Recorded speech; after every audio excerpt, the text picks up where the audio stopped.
Ladies and gentlemen, we finally got the PC, and it's awesome. It's awesome. Yeah, the camera angle is a little weird. It's all the way up there because freaking I don't know. I need to get one of those little camera thingies, and like the screen is now really close because the HDMI cable isn't too long. It's a whole thing, but it's all good. And Tyrannosaurus Rick, welcome in the chat already. I hope you're finishing up Echo Base's stream. I was thoroughly enjoying it. Getting pissed off, but I was okay because I heard the claim that Spider-Man: No Way Home was one of the best superhero movies ever, and that's a bold-faced lie. But I'll forgive him. I'll forgive him this time. But yeah, today, ladies and gentlemen, we're gonna talk about some BS. Actually, why'd you ditch EBN? The best. Um, we're actually gonna talk about Marvel. We'll talk about a little bit about Bricks and Minifigs. I actually do want to react to one of Echo Base Network's videos, actually, where they interviewed Austin. So, but yeah, like we're gonna get after it today, and there should be no more lag at all, like at all. I figured out how to share the audio. Everything's good. Everything's good. But yeah.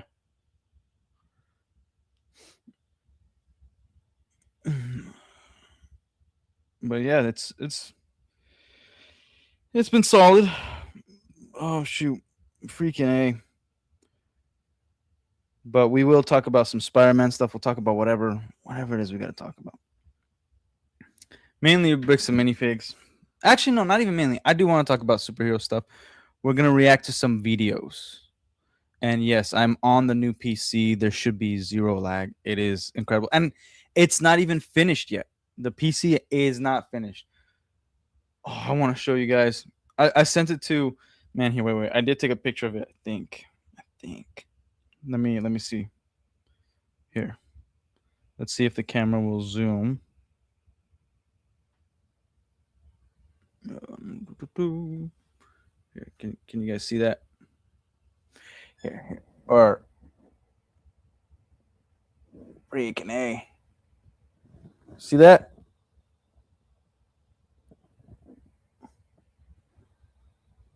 That's the new PC. And I'm super happy with it. I'm gonna take it back so that he wants my friend that he's waiting for some details to come in, just like little actually one thing that he wants to update, and I forgot what it is. Something to do with the USB-C port. But what he wants to do with the PC is actually put some decals on it just to make it more Halo-y, right?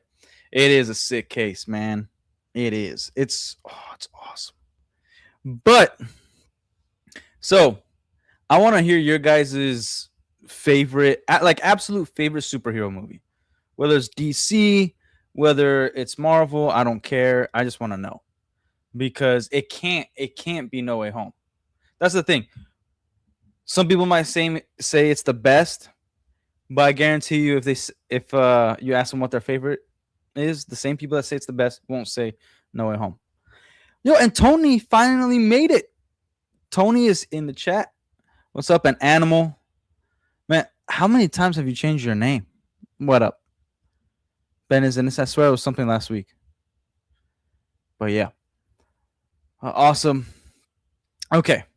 So, first things first, like already. And it's not going to always be like this camera angle.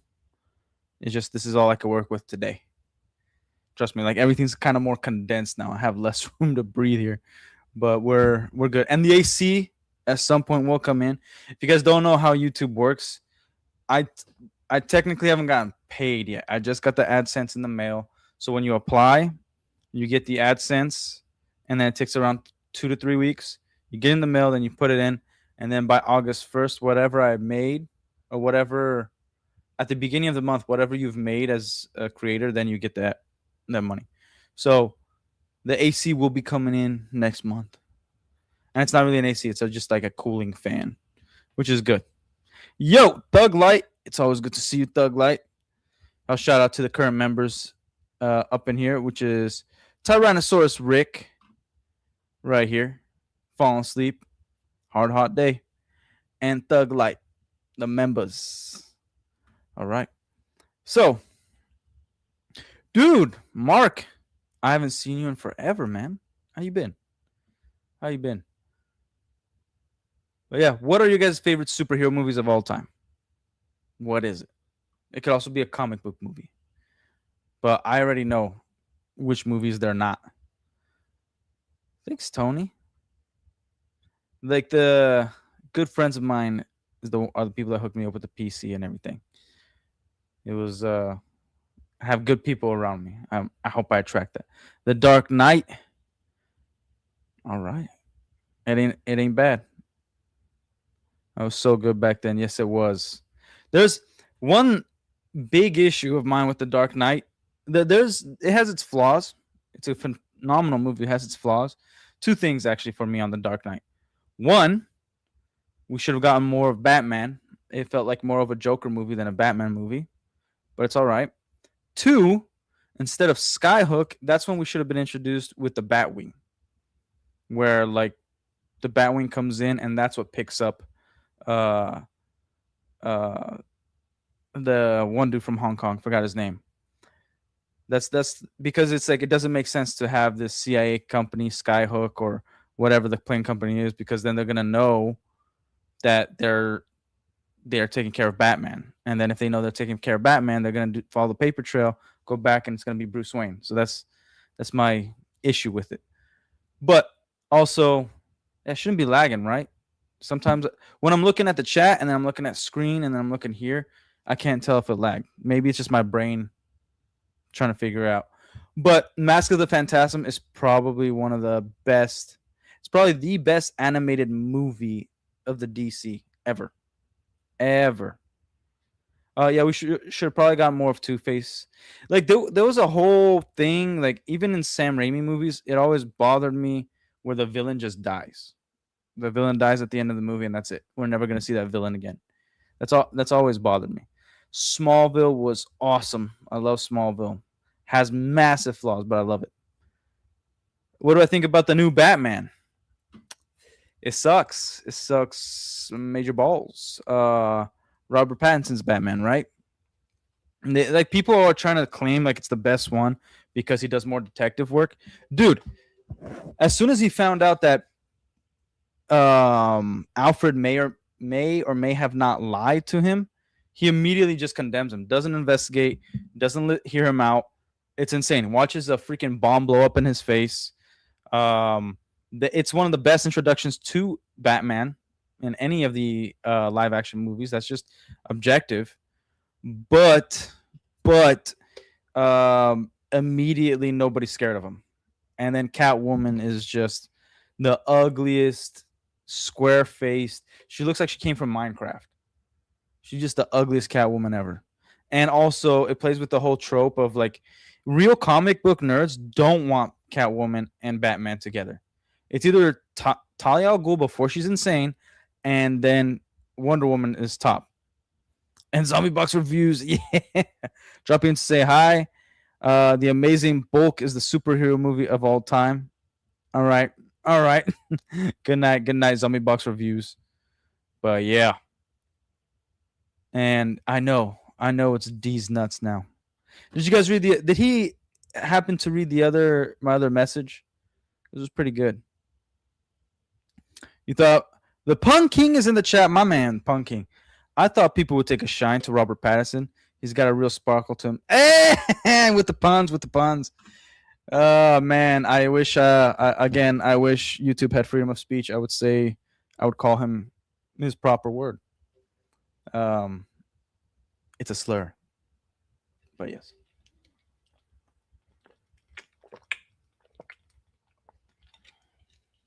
Mr. Ferry. But let's get into it. So first, he read the Spider-Man comment, which no. What the comment I said was like, oh yeah, okay, these nuts. My bad. I didn't know I was speaking to a scholar of degeneracy, and then I wrote, oh, what was it? I wrote, forgive me, uh, the Lord of Great Cheeks. That's what I said. If you could find it, I don't know if they do the replays, but here, this is what we're gonna do. Okay, guys, we are going to react to Echo Base Network's video because there's some things I want to say about it. I was watching it, I stopped it a little bit. But the interview. Oh, look at this beautiful face. A lot of you guys just saw it. So, okay, let's get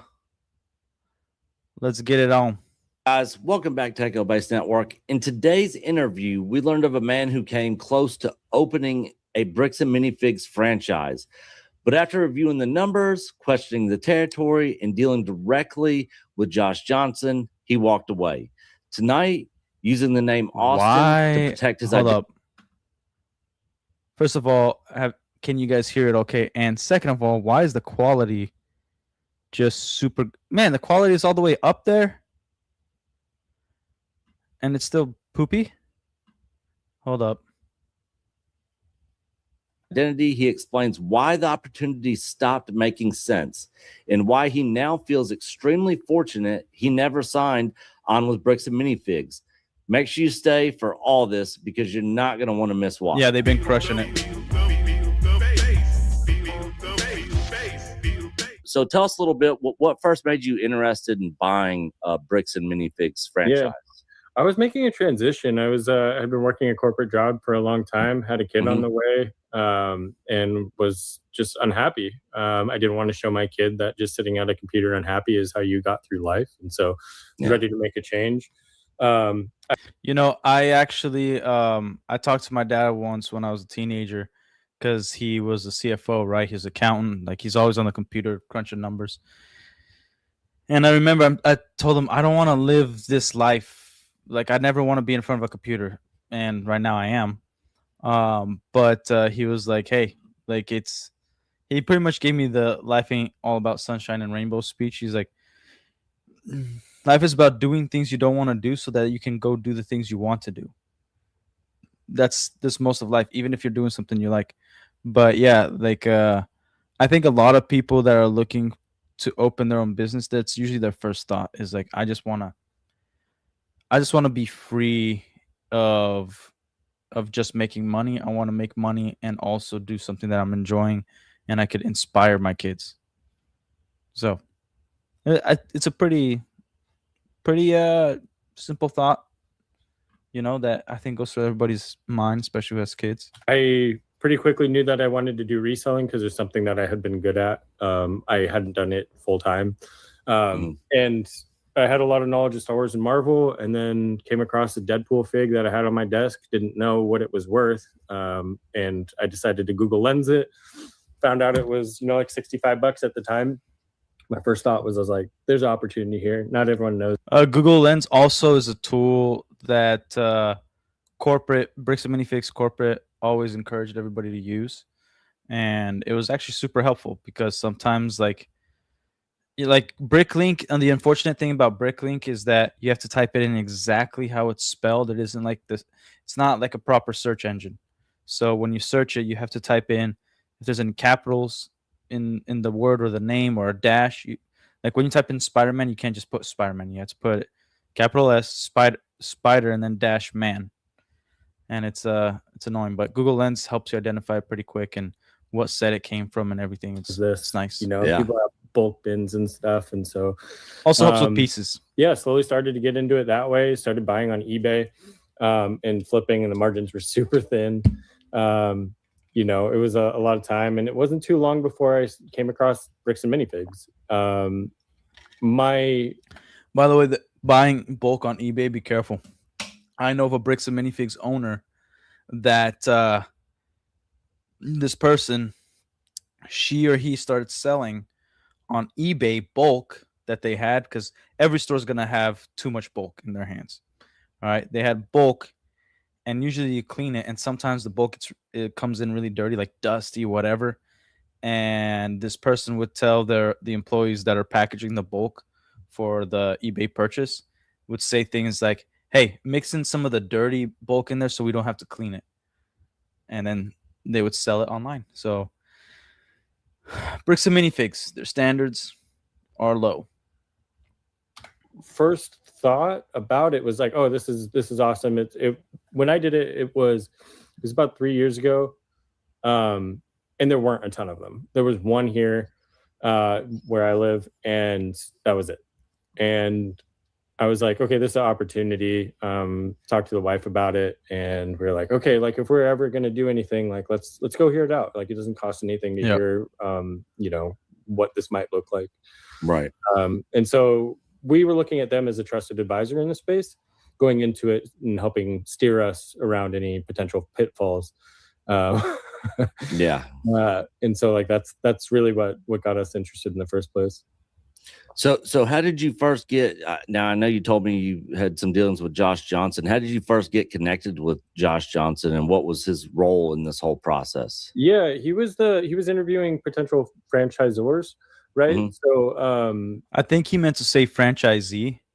That's crazy that Josh was the one that was interviewing them. I remember like when I got my store, the people that interviewed me were the people in corporate and the owners, along with the creator, the guy who created Bricks and Minifigs. Those are who I talked to the most. And I forgot the people in corporate of who I talked to and had FaceTimes with.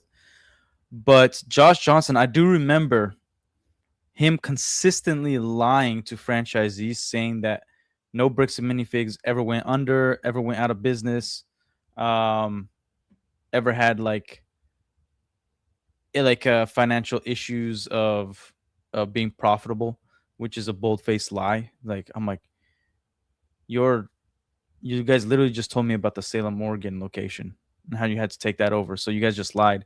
And even the manager at the time, Carl, was pissed about it. Because he was also eating and talking on the phone the entire time, walking around. He could never sit still. And yeah, like, so we all heard it. He didn't. He's okay lying to your face and in front of other people. He doesn't care who hears what he has to say. He's a lunatic. I interfaced with him. I had about 2 phone calls and eventually got a calendar invite from him. And he was, just, it was vetting questions. And then also it felt very much like he was vetting us, which he was talked about and was like, hey, we want to make sure that it's a good fit and everything. The questions were very much about our financial status, what we had available to us, current income levels, and things of that nature. And so it was definitely us vetting them. Okay. If he's asking current income levels and all that, then this awesome guy is definitely not bringing on an investor. He's definitely trying to be his own thing. So I think that is fairly obvious, but not that that's like super important information, but that's something that you're supposed to talk to. You're supposed to vet each other. You're supposed to figure out quite a bit of details about your area, and the franchisor should have studied your area quite a bit through market analysis, through all this stuff. Like for instance, it takes like a year to a year and a half to create a proper business plan, but a franchise usually would have that in place. So then when you get the franchise agreement, which also can expire before you actually get a lease, but that, like, you should have the business plan along with it and everything. But when I got it, I had no business plan given to me, which is extremely unprofessional. They should have it, and they don't. I'm betting us, but what we were trying to get in that first phone call was just to find out whether or not the territory we wanted was available, which would have been one that was close to us. And it became apparent that it just wasn't. And so we ended up walking away after the first phone call. Oh, wow. So that didn't take long. Did not take long. It was like, okay, like, it's not available to us. We knew that we wanted it around us. And then we stepped away for about 2 months.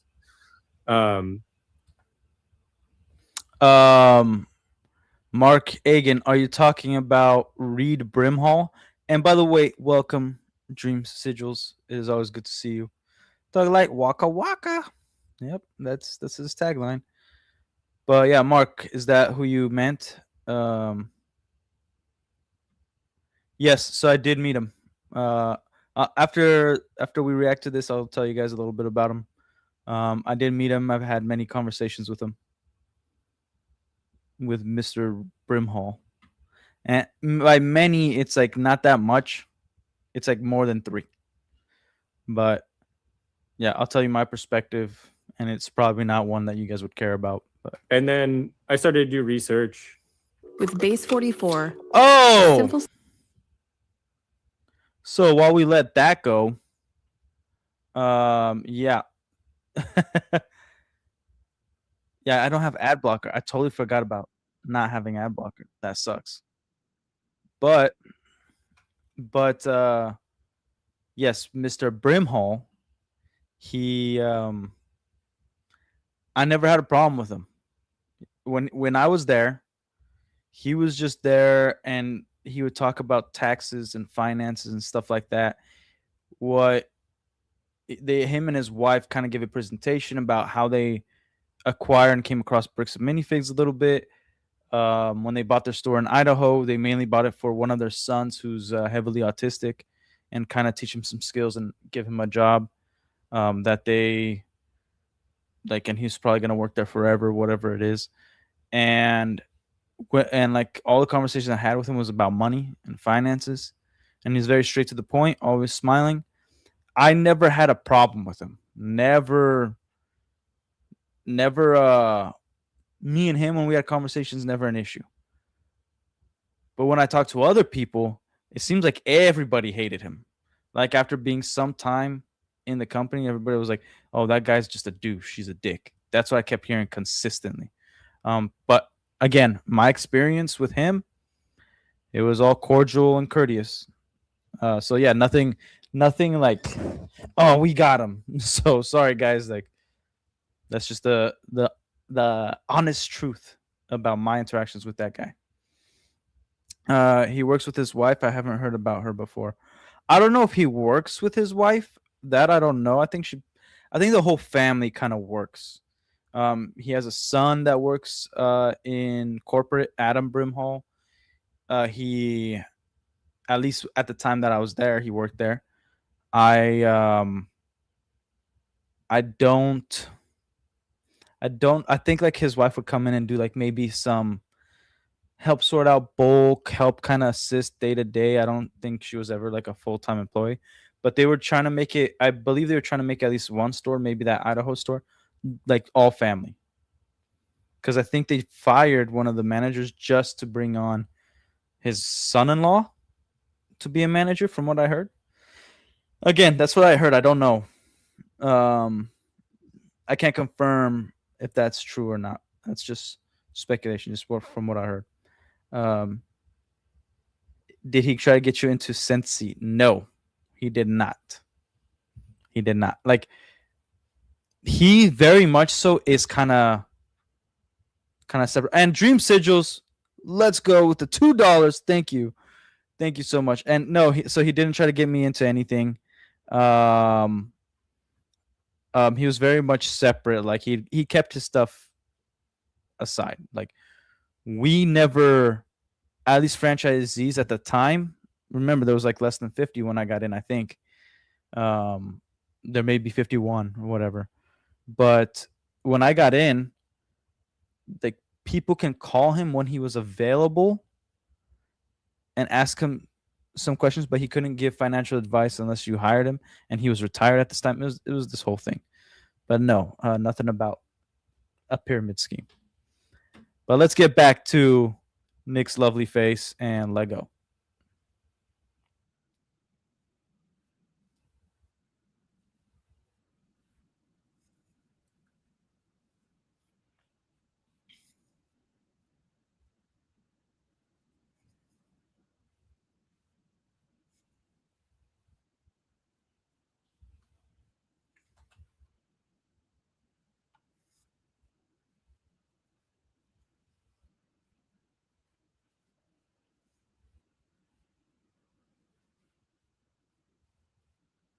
So this guy's obviously doing his research.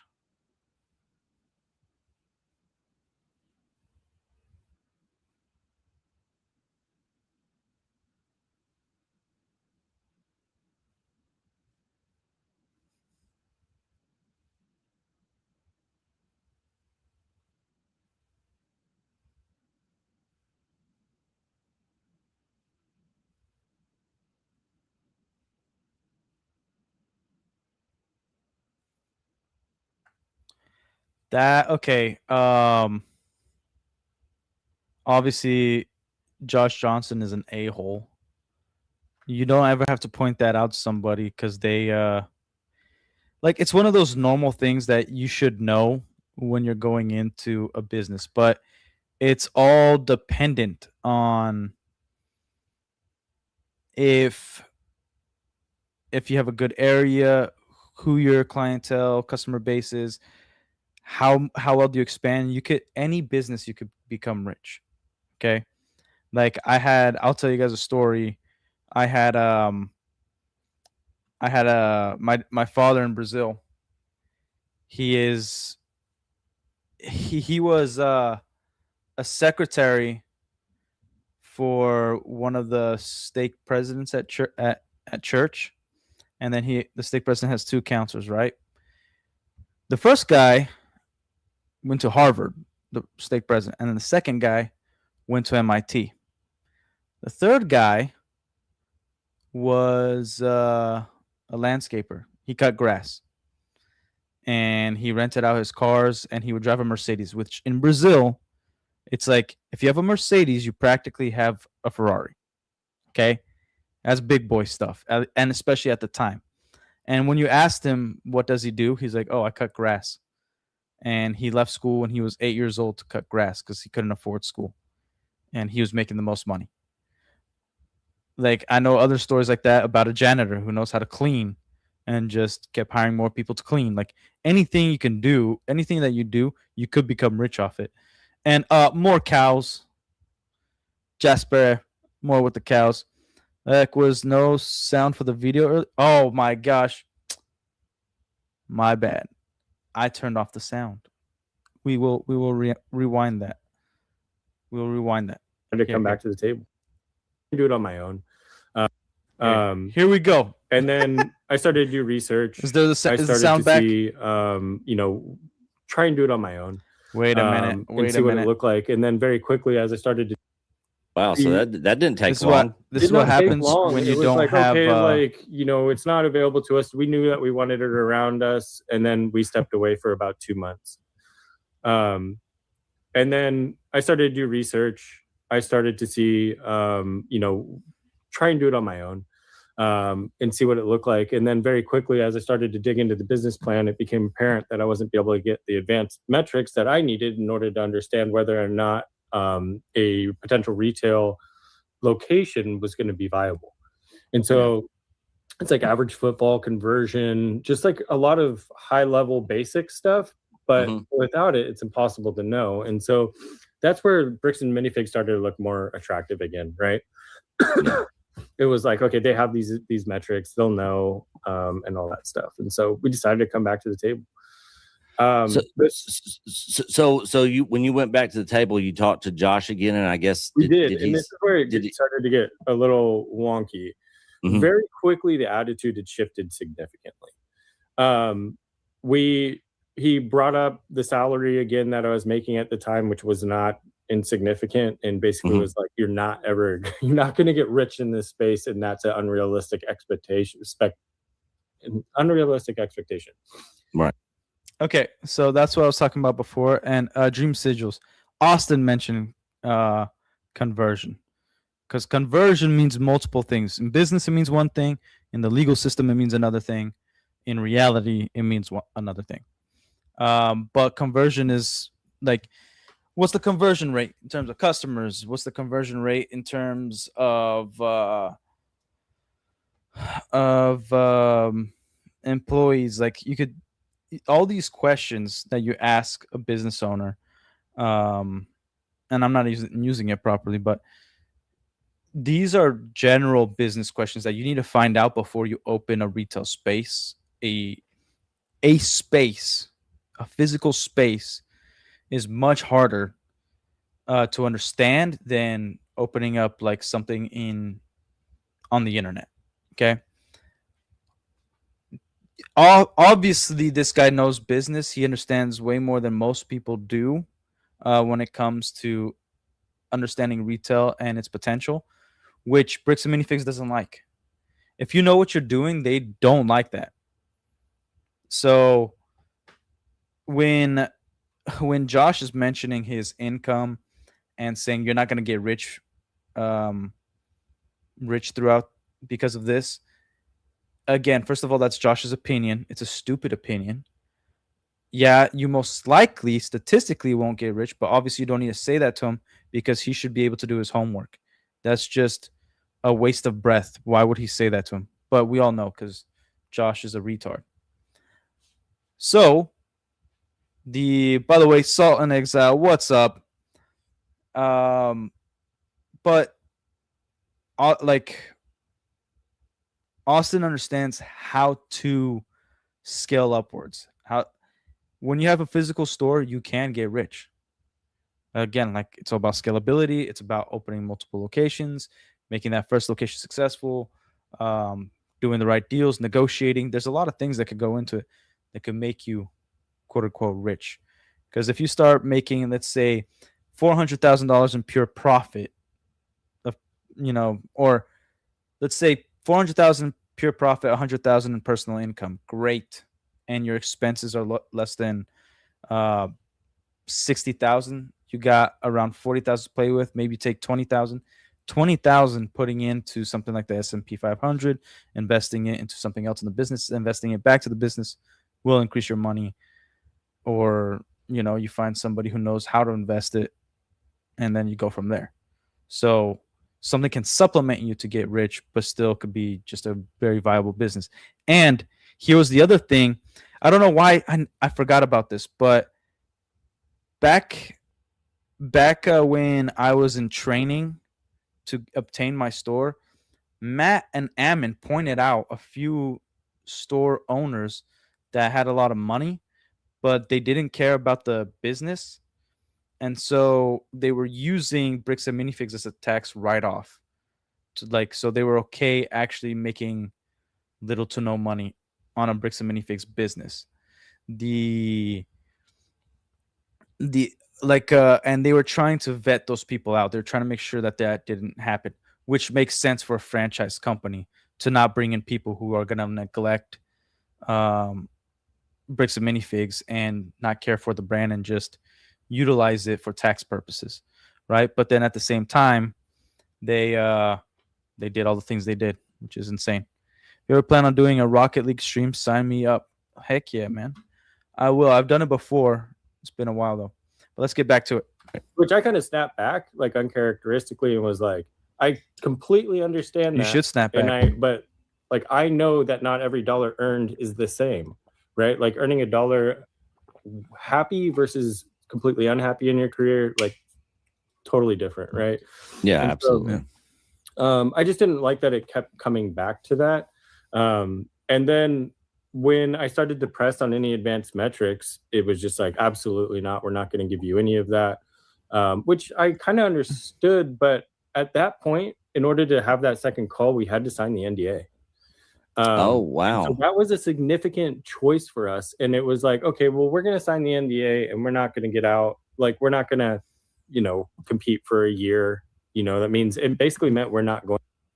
And just to answer you, Dream Sigils, conversion can also be exchanging of hands, exchanging of the store. So, like, what's the conversion rate of stores that failed, had to sell back to the company, or had hostile takeovers, all that stuff? That's also could be labeled on conversion, depending on who's talking, because that could be his definition. But yeah, it's a pretty like. It's one of the first questions you want to ask, like how many stores are unsuccessful and why? Like what's the percentage? What's the conversion rate? But yeah. Going to compete or start a retail business for a year. Mm-hmm. And so my thought was like, hey, we'll get behind it. And so I'm guessing the NDA time is expired. Yeah, and then some. Yeah. Okay. Like here for me, if I'm opening up a business and I'm just starting the talks, I'm okay signing NDA for a year because it doesn't mean anything to me really. Like if you're just starting to talk about a business, it could take you 3 years to open up that business, depending on how well prepared you are already. But an NDA, you know, especially for just for a year, that's pretty decent. Um, like I know some franchise companies, you sign an NCA, which is a non-competition agreement, especially with restaurants. If you ever open up a franchise restaurant and you sign an NCA, most likely that NCA means for life. Like as soon as you're with that restaurant, you can never open a competitor. Even if you fail, if you're out of the franchise, that NCA is for life. There's a lot of them like that. Now, NDA usually it'd be like 5 to 10 years after the fact of you owning a business. And the reason why it's after the fact is because the business can change in policies and so many things. So then when the NDA is up, like whatever you say is no longer valid. But yeah, but an NDA is pretty much to get all the info. So for signing the NDA, Austin's trying to get all the information, and the protection for Bricks and Minifigs is that since we're giving you all the information, which they should be able to give him everything, you can't utilize it against us, essentially. Yeah, we're pretty far out from it, and so yeah. So we were far. So it was a hard decision to come to that, right? Like we had to decide whether or not we were going to push forward at all on our own, and we were like, "Hey, this is not possible with what we have and the information we have and the contacts we have," and so it became more lucrative. And then the conversation turned kind of combative, and that's as when per usual. Josh Johnson told me outright, he's like, "I do not believe that you're not going to set out and do this on your own," and that was his reasoning for not sharing any additional information, to which I completely understand. But like the tone of it was just like, dude, it was harsh and like it was an uncomfortable feeling. Yeah, I'm guessing not very professional. No, not at all. And like the second call, it was like he was eating lunch during the call in a way that was super unprofessional. Yeah. So it started off on the wrong foot. He was late to the call, and like it was just okay. Here's something I'll point out. Not once did, when Josh and Brandon were in charge, when I had meetings with them, and I had countless meetings, I would probably say over 40 meetings with them. Not once were they on time. They were either an hour late or rescheduled for a few hours later, or sometimes kept rescheduling every 3 hours, and then I'd have a meeting like 2 days later. They are extremely unprofessional, or they just think that they're better than everybody, which I agree that they think that. It was just bad. They bad suck. from the get-go. And then to have him say that to me, I was like, my reply to that was like, well, we signed the NDA, like we're like in this. Yeah. We're committed to this now, and we want to learn more. And it felt very much like the questions that I was asking were, I don't know, too loaded, and like the income and expectations. Yeah, I don't know. It felt like they were looking for someone that wasn't us. They were looking for somebody stupid that they could take advantage of, or somebody they assumed was stupid. That's who they were looking for. Animal said you had meetings with Brandon. I didn't know he could speak. Yeah, he speaks, and he does speak very quietly. Very quietly. I met Brandon's whole family. I met his wife and all 4 of his kids. They're all very shy. All of them. Right. Somebody that wouldn't ask those type of questions, and like that was my takeaway. That was my experience. Yeah, they wanted somebody stupid. It just felt wild. Take our money. Asking questions part of it that was just wild. Like it was like he made it seem like I had offended him by asking these questions, and I'm like, it was wild. In the end of the call, the franchise fee had raised during the time that we had started the process to the time that we ended it. It had been 4 months or whatnot. It had raised about $5,000. And the last comment he made to me was, just want to let you know, if you guys sign and commit and are able to pay your franchise fee, you'll get in at the old rate instead of the new rate. To which I replied, that amount of money is not significant enough to me to jump into something like this. Yeah. It's like, it seemed kind of silly to me. And, in the end, we ended up walking away. But the crazy part of it was we weren't the only people that had this same experience. What we did end up doing afterward is we ended up selling out of our garage. Yeah, That's And smart. we met a lot of people. Smart. And It's during one of smart in a way of like no overhead. I would be worried about the kind of people. Like, look, I love the Lego community. I like Lego as a product, but it's like Harry Potter fans. You got some normal people, and then the rest are a bunch of freaks, man. Just straight animals. So if you don't believe you're one of those people, great. I would love to talk to you, but there's a lot of freaks that love Lego. When they say Lego is for everyone, dude, they really try to get everybody. As long as your money's green, they want you. sales, we're only doing them about once a month, and somebody came in. It's crazy during those times. Like, it was pretty hectic when we were doing them. Mm-hmm. And someone came in at a busy time, and they're like, hey, we want to talk to you because, we have questions. We're looking at opening a bricks and minifigs. And I was like, do not go anywhere. They stuck around. We had a conversation, and I told them my experience, and their jaws hit the floor because they had the same exact experience.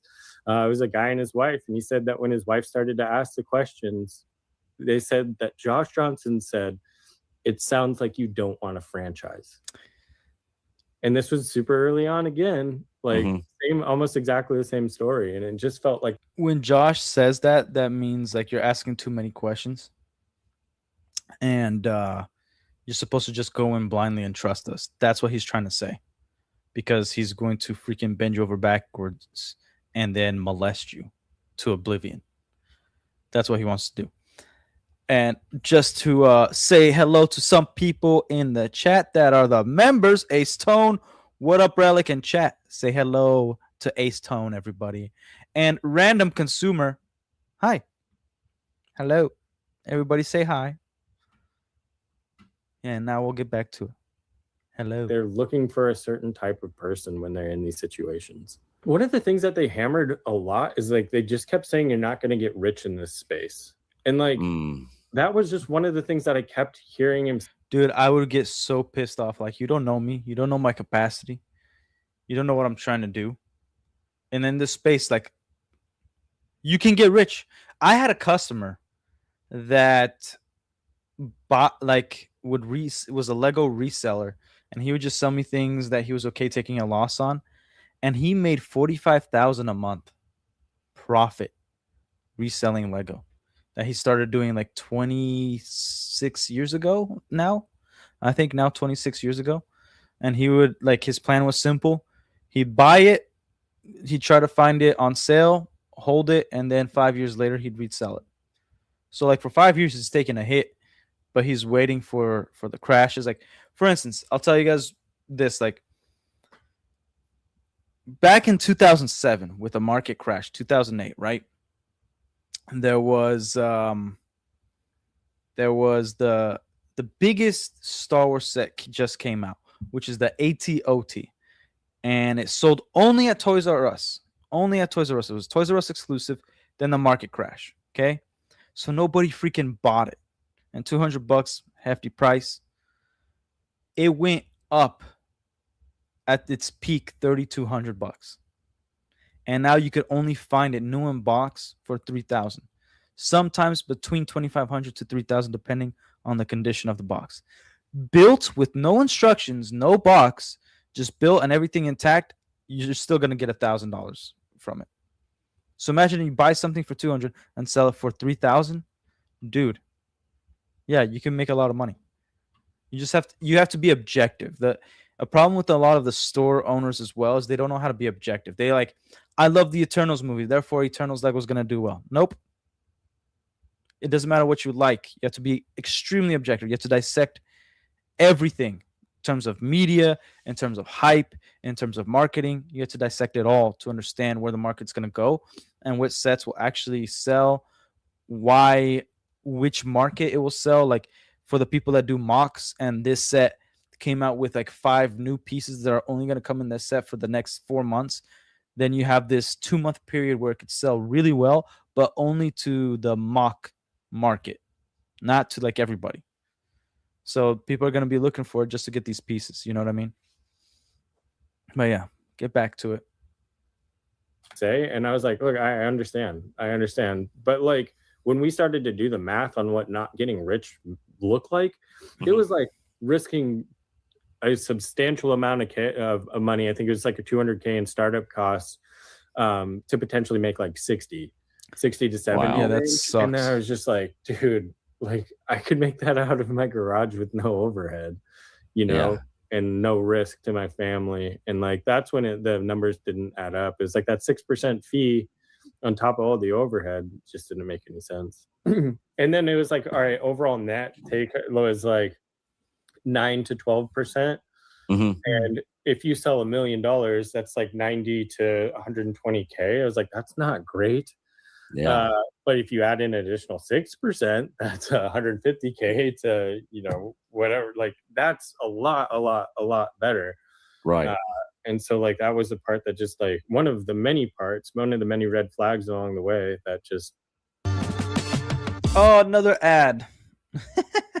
Look, in terms of business, you're dead if you're not making 30% profit.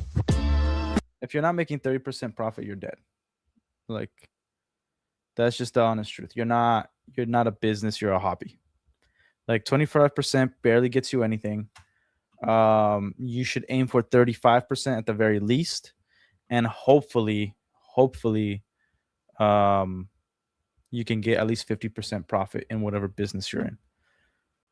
But unless it's your own product, like Lego makes, in some instances, they make 90% profit. Like it doesn't take much to actually make like the plastic for the Lego bricks in bulk, you know, versus for what they sell for. It's insane.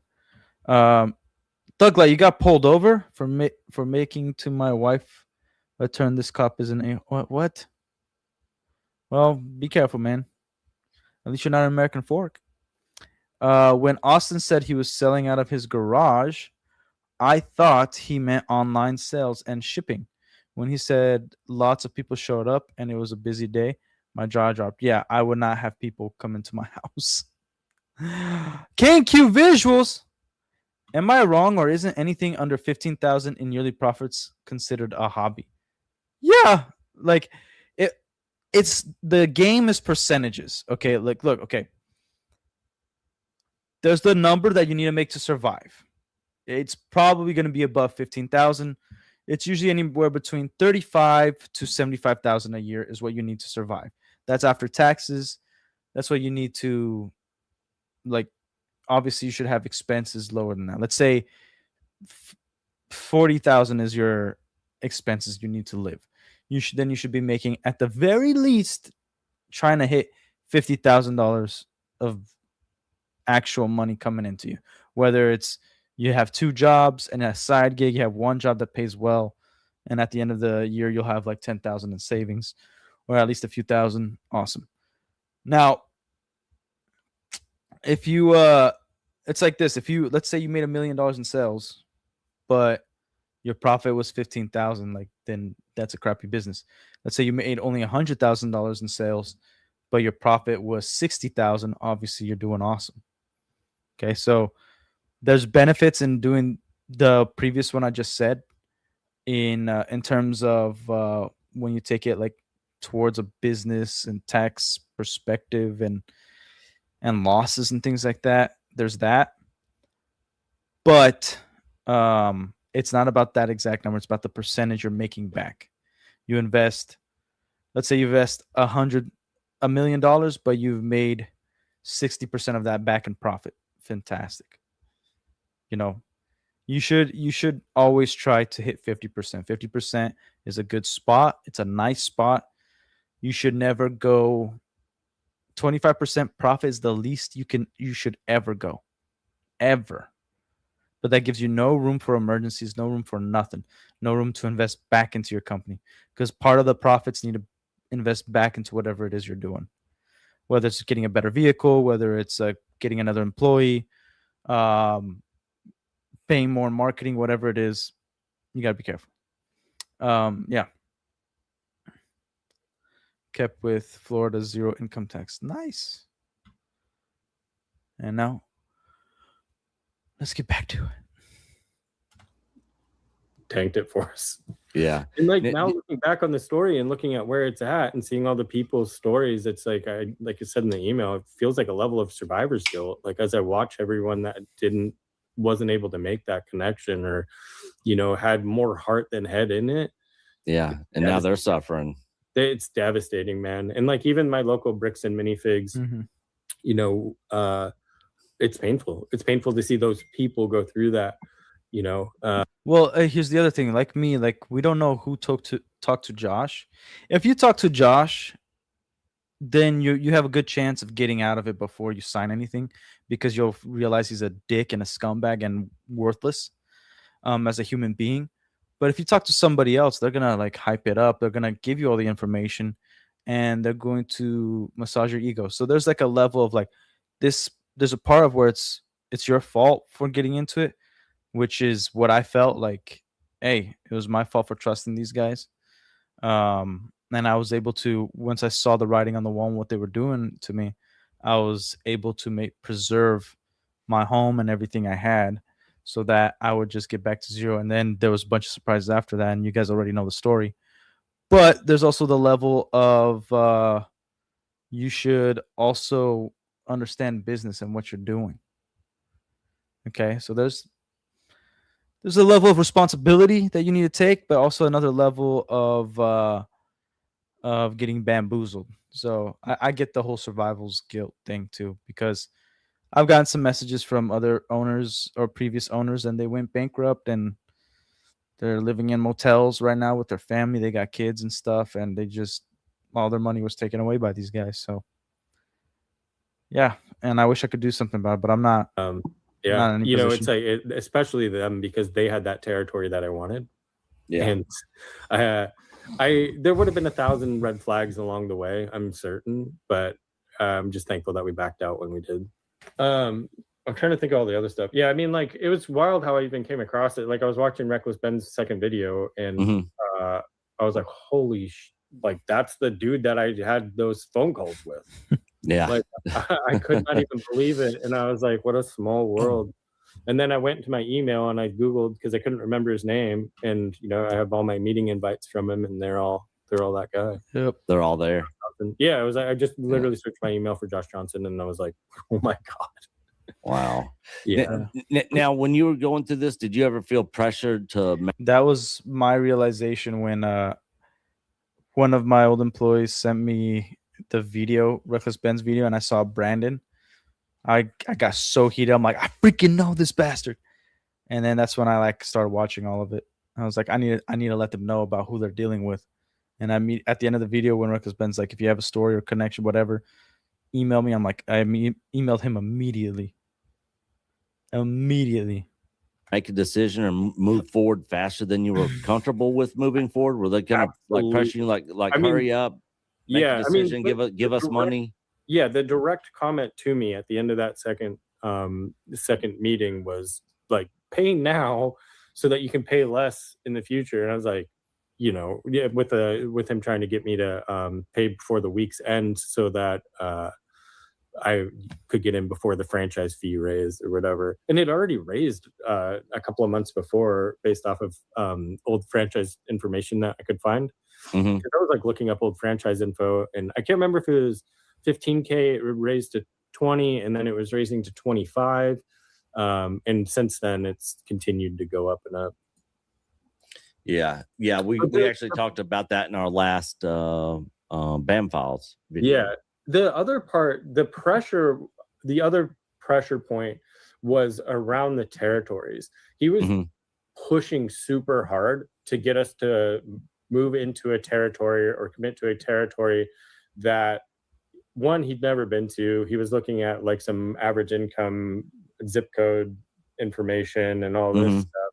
And he was walking us through that and trying to sell us on the zip code. And like, I let him go through it and stuff. And I was like, multiple times through the process, like, yo, man, like, I get it, but I live here and I've been there, and that's nowhere you want to have that type of store. Right. Like, it's not a good area. Like, They don't care about the success of Bricks and Minifigs. They don't care about the success of the individual owner because they're eventually just going to take it over. Get like what it seems like they're doing is they're letting you open wherever, which they approve, and then you did all this work to get all this material, and instead of negotiating with vendors um or like leaseholders or whatever, they let you build up a clientele, build up this store, take it all over so that they have this free product to sell now. And that's how they're going to make a profit, by sending to another location or opening their own in actually a good area. So, yeah, these guys are freaking disgusting. Your KQ Visual says, I'm glad BAM, because an easy design contract for me to walk away from and still be able to attend multiple concerts a month. Oh, well, they'll never be in my portfolio. Solid. All right. Right. And then on top of that, there's already the one opening close to me. There was another one in the works that opened, and like, dude, yeah, that's the gnarly part, is just how many of these things have opened. So what would you say was the single biggest reason you decided not to buy into the franchise? Was it just the way he kind of was dealing with the situation, or was it just the cost? If you're always answering yes. Oh, another ad, ladies and gentlemen. Another ad. I ain't getting paid, so we're not playing this ad. But yes, 100% what? 100% what, random consumer? Gives zero craps about franchisee success. They are in the business of churn and theft. And they let's see what will be proven in court. Got to see some justice. And yeah, I did see the previous message.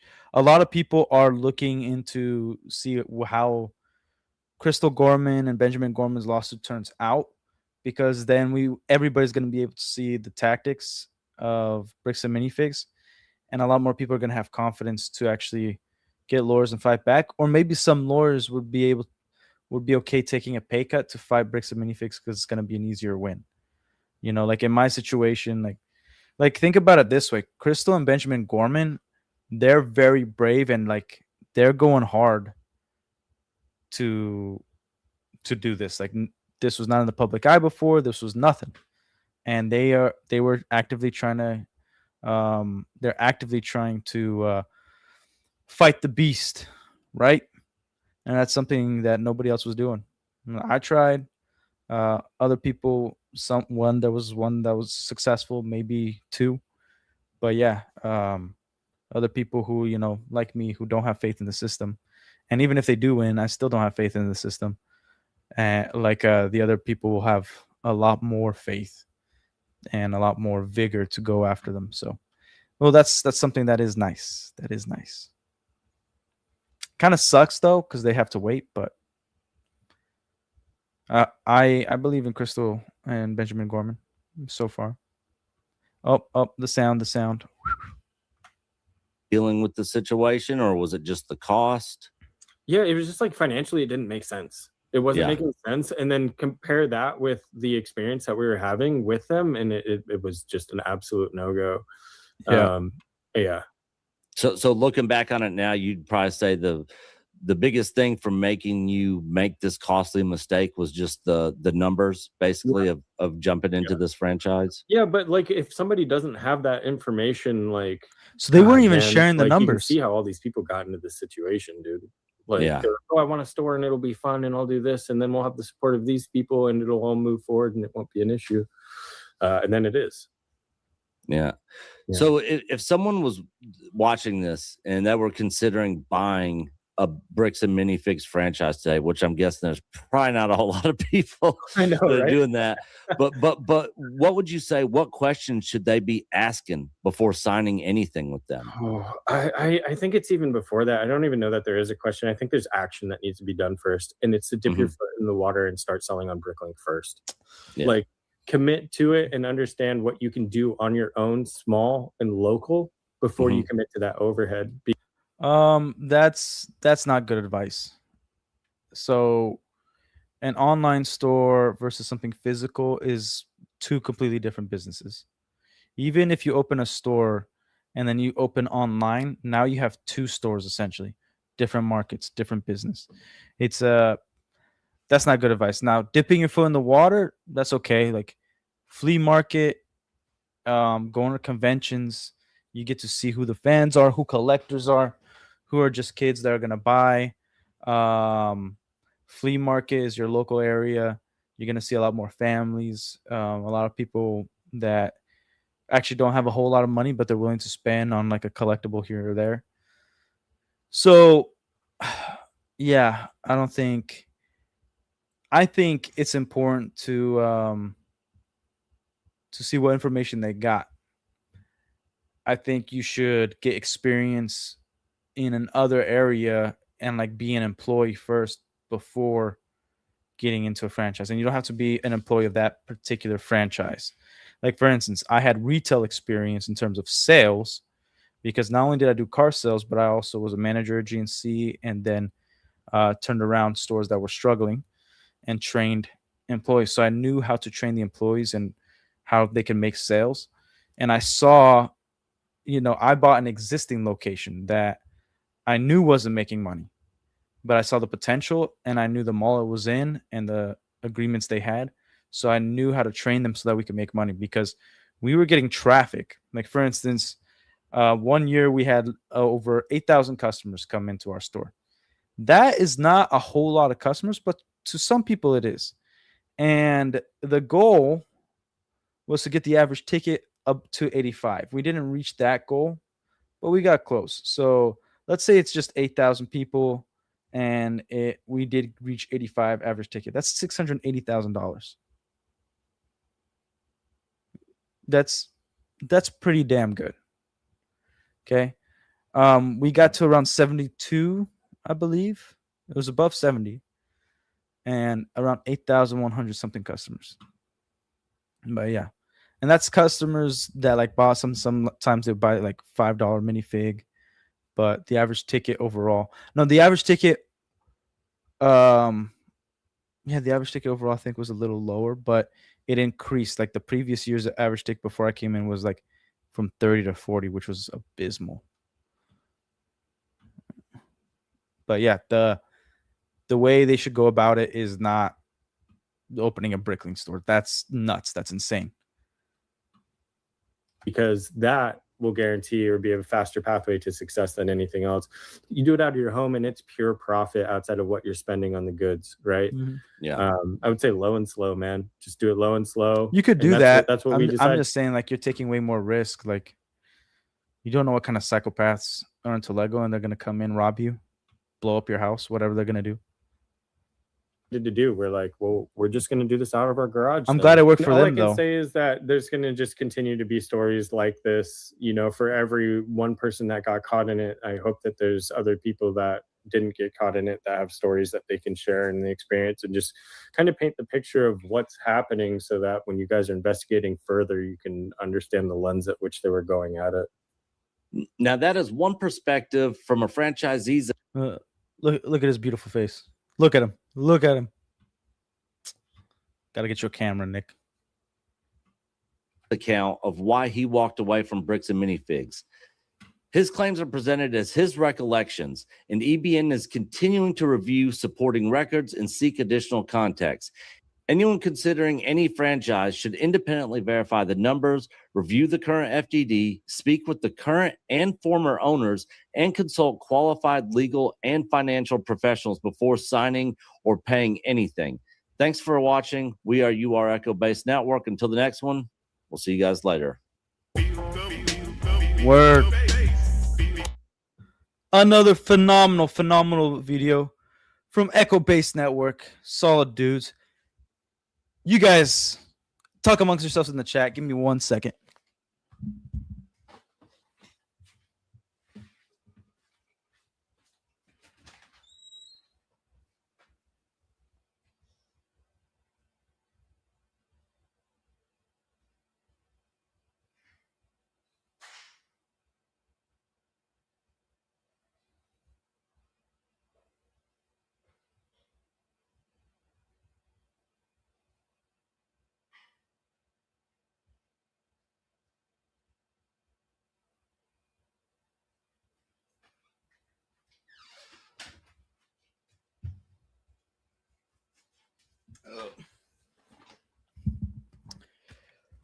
Okay, actually, I don't even need those headphones right now.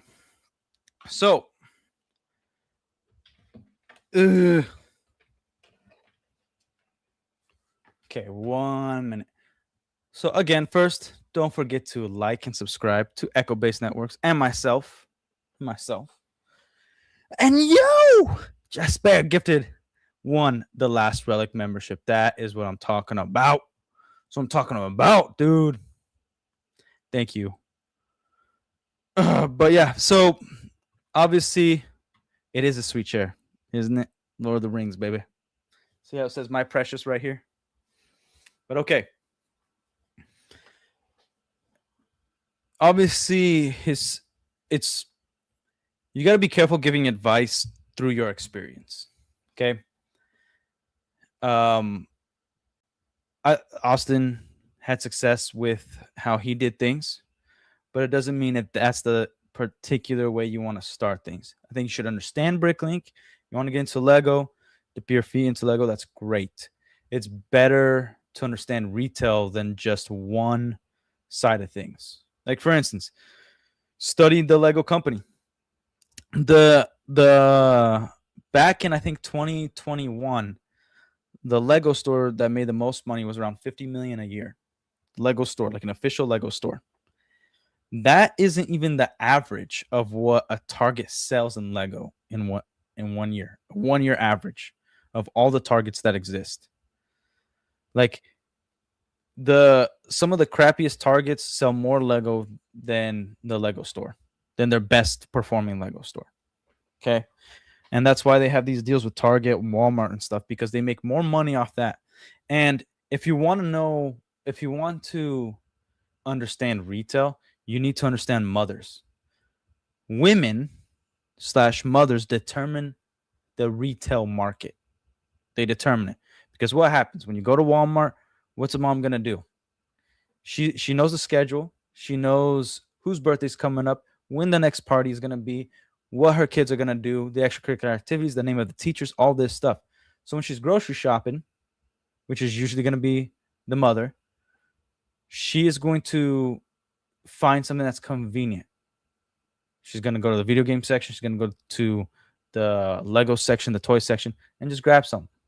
And those little things are gonna add up, because you're not buying for one kid. She's gonna buy like once a week, possibly if the kid is like very popular. She's gonna buy like Lego's gonna be sold every day at Target. There's not gonna be one day they don't sell Lego. There might be days where they don't sell a toy, but even then, they're probably gonna sell a toy every day. And I could guarantee you, they're gonna sell at least $10,000 worth of Lego in a day in a Target. So you have to really do your homework. You have to understand retail. You don't have to understand Lego. That will come.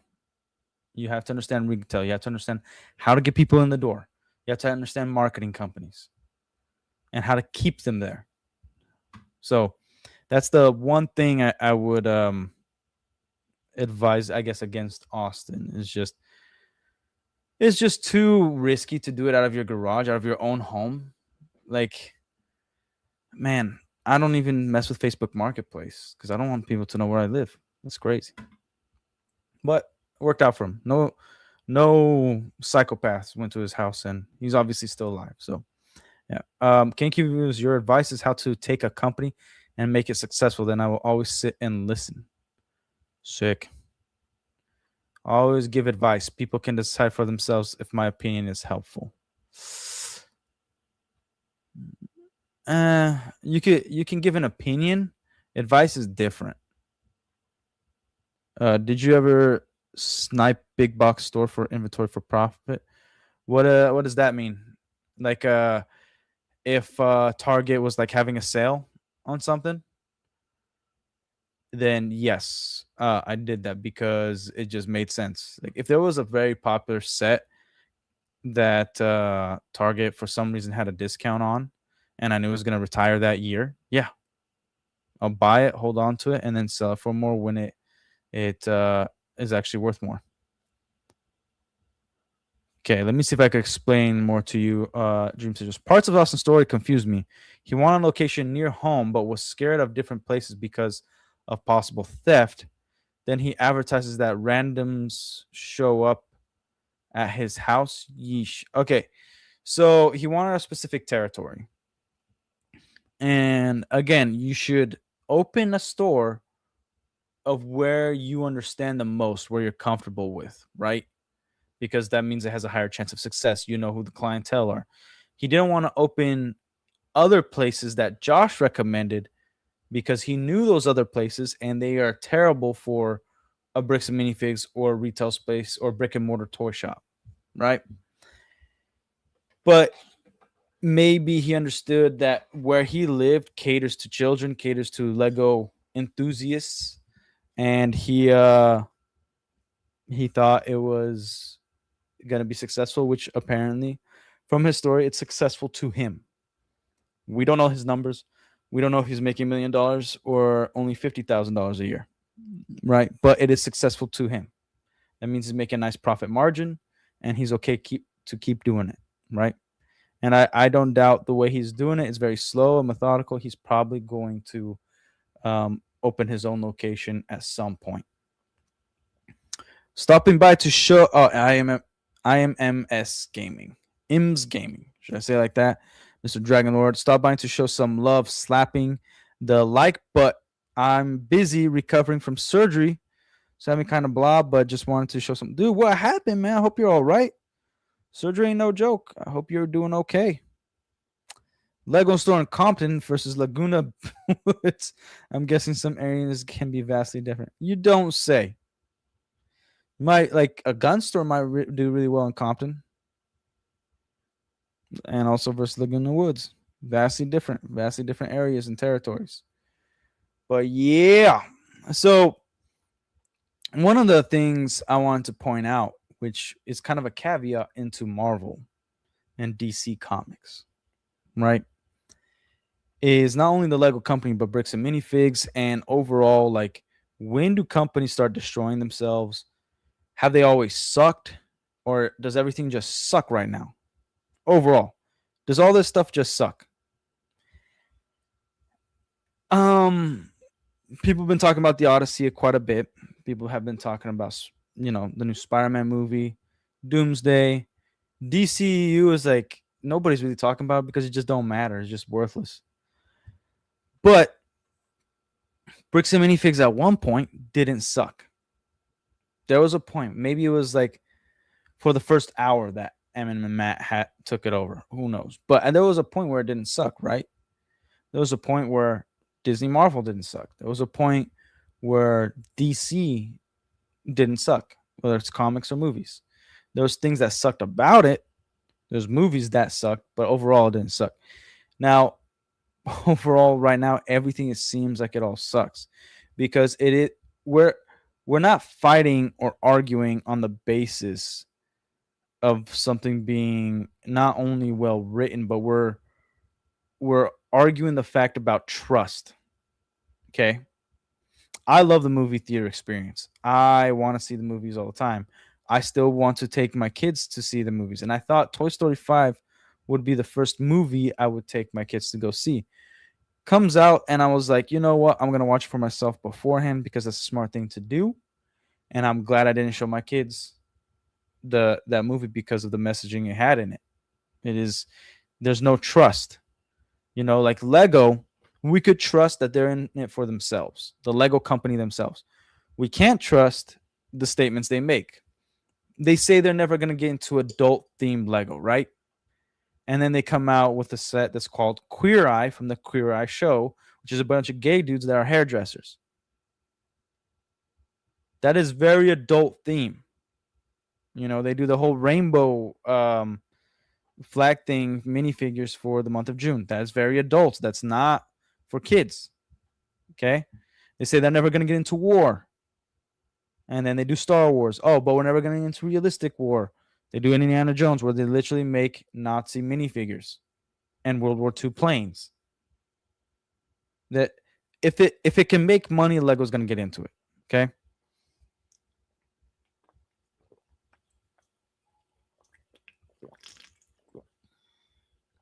Same with Disney.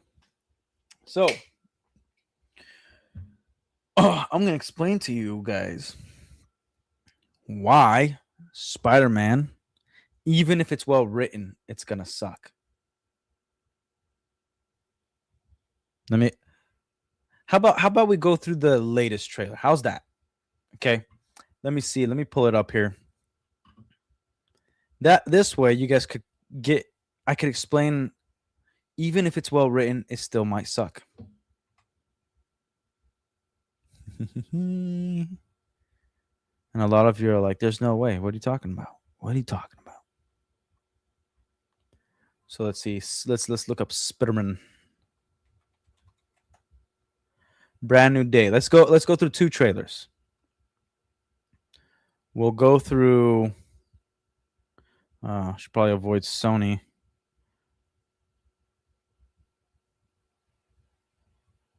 Let's go through, I guess, the one that they launched 4 days ago. Or Peter's Journey, the final trailer. The final trailer. It's kind of a crappy trailer, to be honest. But let's do that first.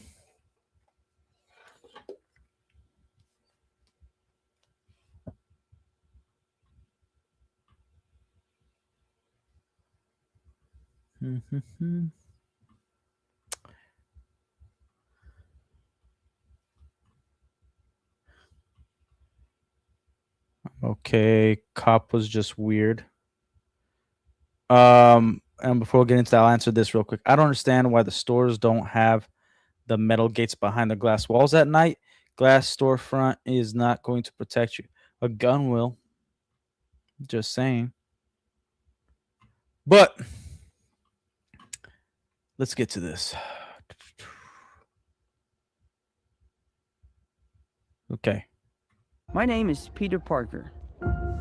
I have something to tell you that's gonna sound crazy. This part's already pissing me off because it's like at the end of No Way Home, you're kind of over this kind of bull crap. You know what I mean?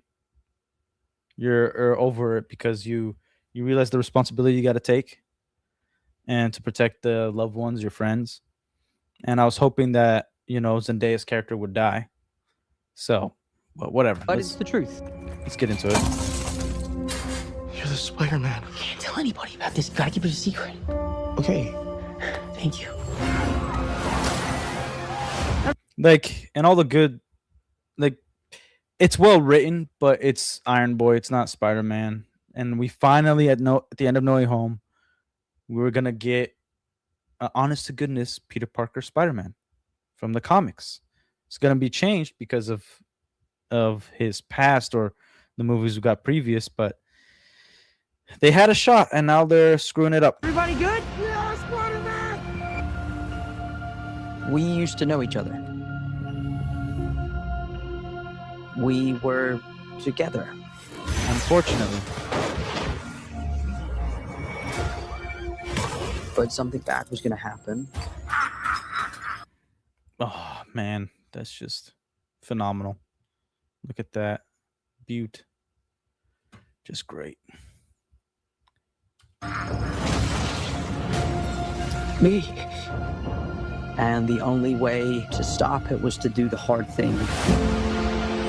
You're gonna forget who I am. What? What are you talking about? It's not that hard to forget Zendaya. Hard to forget Ned. He was cool. And Dream Sigils. Like when you go off on a rant, it's the best. Rip it to shreds, and I will.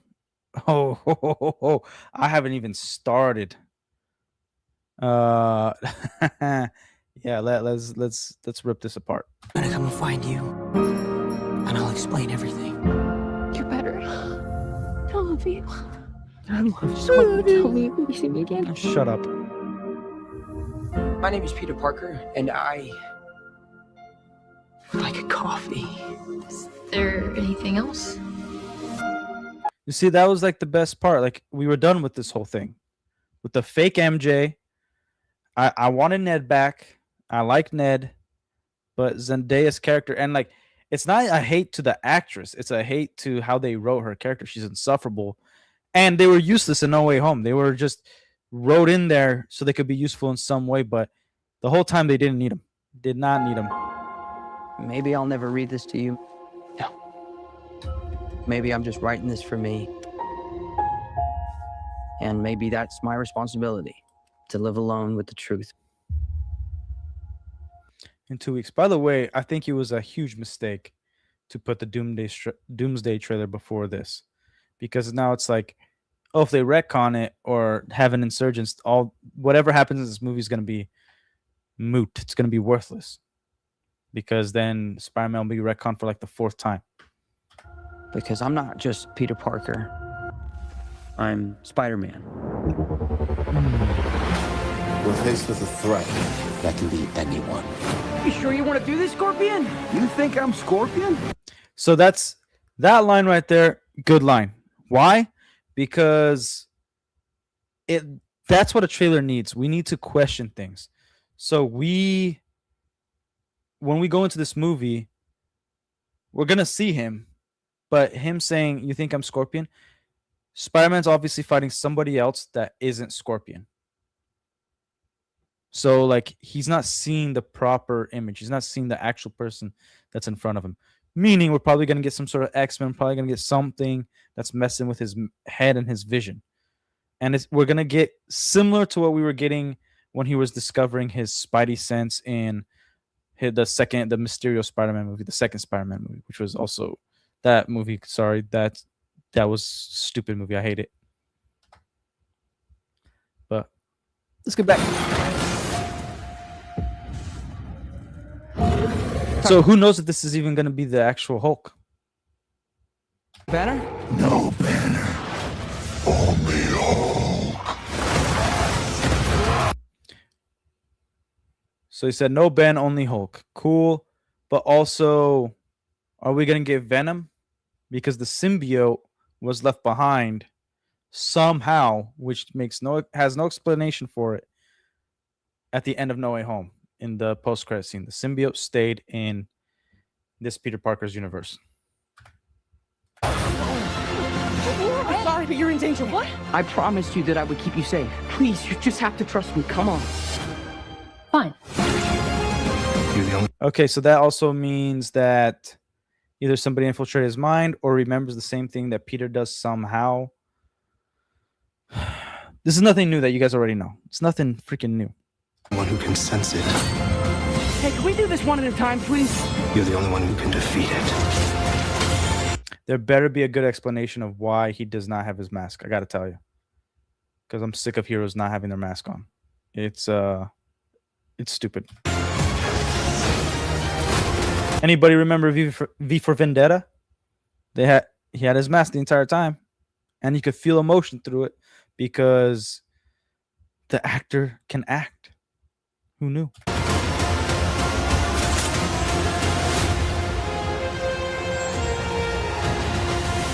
I hate the sound. The Spidey Tracker app says that Spider-Man is in the direct. Is this dude ever gonna lose weight? Because if they're going off the comics, this Ned is supposed to turn into the Hobgoblin at some point. And I've pointed this out. If he doesn't lose weight and he turns into the Hobgoblin, I'm gonna call him the Pumpkin. Because you gotta be fit when you're gonna be a villain or you're gonna fight crime. Come on. Like, he does look thinner though.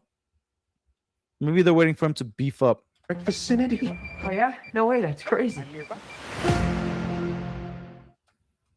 Cool. July 31st. Who gives a damn? Okay. So, okay. I'm going to explain to you why this is going to be a crappy movie, even if it has good writing. Okay? And I might even like it. But here's the thing.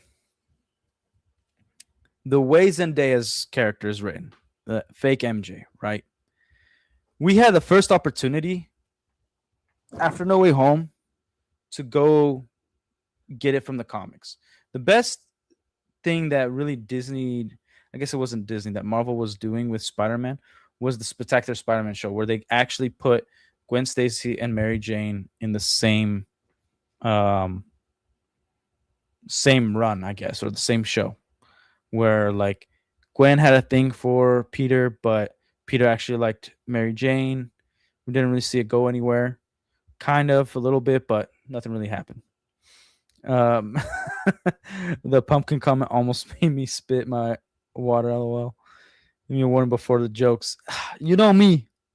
You gotta be prepared. Gotta be prepared. So, even let's say it's well written. Okay, cool. We still have Zendaya's character. We're still going to have a movie that has nothing to do with the comics, and we're regressing back to Tom Holland's Peter Parker, which was Iron Boy, right? I think it might be good. Now, when I say it might still suck, even though it's a well-written movie, is because it's not going to stand the test of time. It's going to be like that again, a squandered opportunity to have respect for this character, respect for the character of Mary Jane. There's a lot of things that we've already forgiven. Like there's no really Uncle Ben or an Uncle Ben that mattered. We No Way Home, a lot of points didn't hit. Like when Aunt May died, it would have hit much more if we didn't spend 40 minutes on this useless jokey run of making Doctor Strange an idiot, Ned and Zendaya as part of the main story. It's just 40 minutes of wasted time, really, in the first 40 minutes of the movie. And Doctor Strange is an idiot throughout the entire movie, doesn't act anything like his character. The only thing that would have redeemed him if it was just Mephisto pretending to be Doctor Strange. But yeah, we get what we get, right? And then it has phenomenal scenes. You know, Andrew Garfield stole the show, but it being its standalone movie, it's probably a 6 out of 10 at the best. It's entertaining. The beautiful things happen in it. Overall, they damage most of the characters. They give us a lot of stuff that we don't care about. And when I say most of the characters, I mean the established characters of that universe, not the characters that came in from other universes, right? It's the only time they actually did something right with multiverse stuff.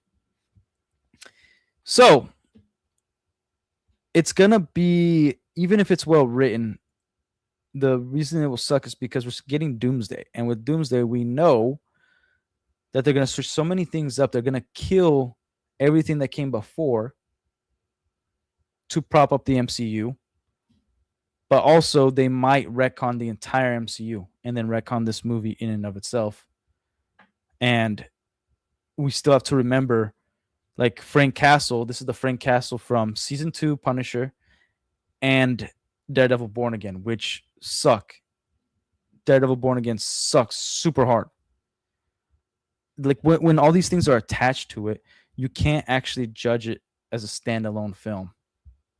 Like completely, you know, you can still judge it as a standalone film when you're just breaking it down as a film in and of itself, but having it overall, giving it a score overall, it's the characters that we already know, that already have a backstory, that are coming into this, and why they're significant or insignificant, and what they're doing, and what the implications are for them acting this way from the previous knowledge, from the knowledge that we had previous of this film.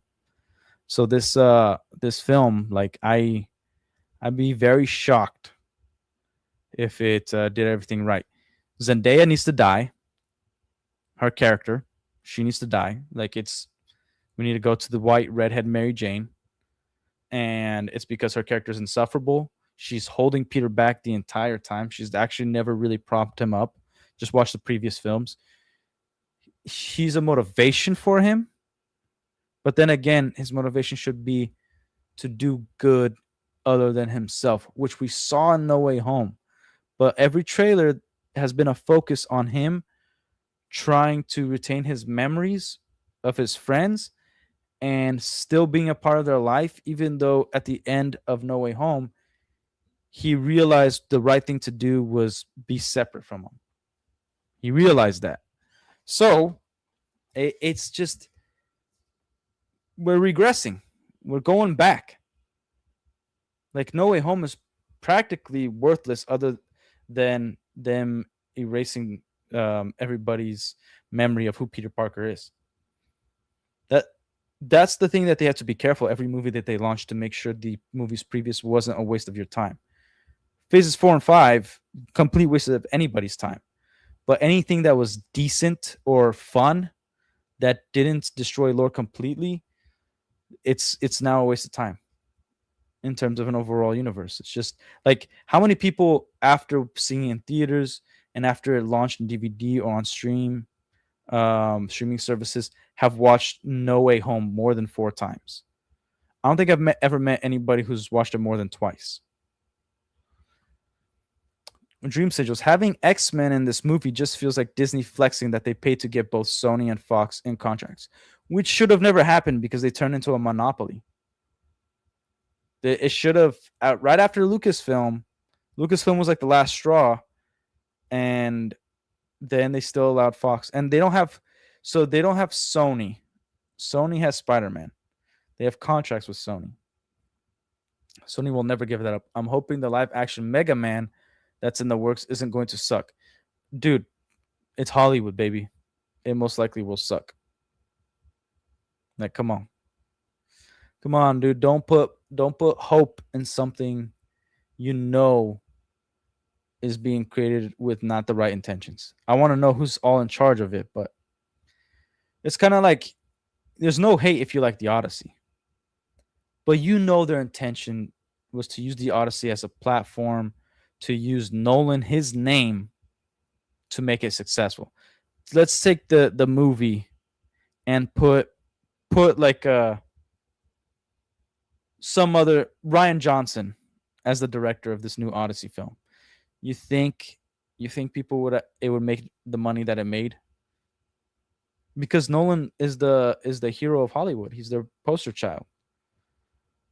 Like, Nolan isn't particularly good at adaptations, but he does have some misses on his own creativity, on his own creations, but I still trust him with his own stuff because it's just his stuff. And he's not a fantasy guy. So you should always question Nolan if he's ever going to do fantasy. Okay, he's just, if he ever is adapting a book or a comic or whatever it is, or remaking another film, it should be in question, even if it's Nolan's name. Okay. All right. And we still got more. We still got more to react to, ladies and gentlemen. Okay. We're not going to react to the Lanterns trailer because they yeah. I just can't do that. I'm not gonna fight Warner Brothers again. They copyright strike everything, man. Like, but let's see what's up.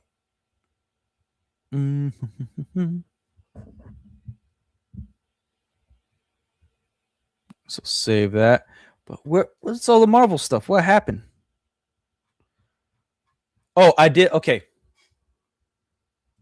How much are you guys a fan of Star Wars Theory? Because this video I want to react to. And we might, if we go to the stream, because his at 12 a.m. I guess not today, but in the next 30 minutes, we might get to it. In the next 30 minutes, he is releasing Vader Episode 2 fan film, which we probably should have started watching the first one if you guys haven't seen it. Okay. So I want to show this video because it reminds me of George Lucas. All right. And by the way, everybody, if you guys can let me know if there should be zero lag.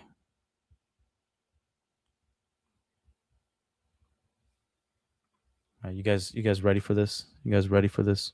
I'm a fan of anything pre-Disney Star Wars. Hell yeah, brother. I have Heir to the Empire. Just over there on the shelf. I'm watching Andor yet again. That show's peak. It's all right. Saying it's peak, I have my things to say about that show, but overall, it is decently written and it captures somewhat of the spirit of Star Wars, not fully. Doesn't capture anything about the Force or any beauty of it, but we'll see. So let's see what Star Wars Theory has to say. Attention, all YouTubers and streamers. A few questions here for the premiere until we launch. I've seen the question of, can I monetize my reaction, or can I even react to it? Absolutely, you guys can monetize your reactions to it. If you want to cut up clips as well on top of your reaction and post those on your social media, you can monetize those. This is for the community. You do what you want. This is not something where I'm like holding it abreast and saying like, no, this is mine. Like, no, dude, this is for you guys. I'm clipping that. That was good. Oh, I gotta turn that into like some sort of voice thing where like if somebody asks me a question, it's just him saying that. Guys, we have worked tirelessly to create something that we believe is a fun side fan film story. And that's it. So yeah, I would love it if you tag me, if you would tag Theory Sabers. That's my only request. When it comes to watching the fan film on the internet, which will premiere, this is the kind of official reveal of when it'll launch on the internet.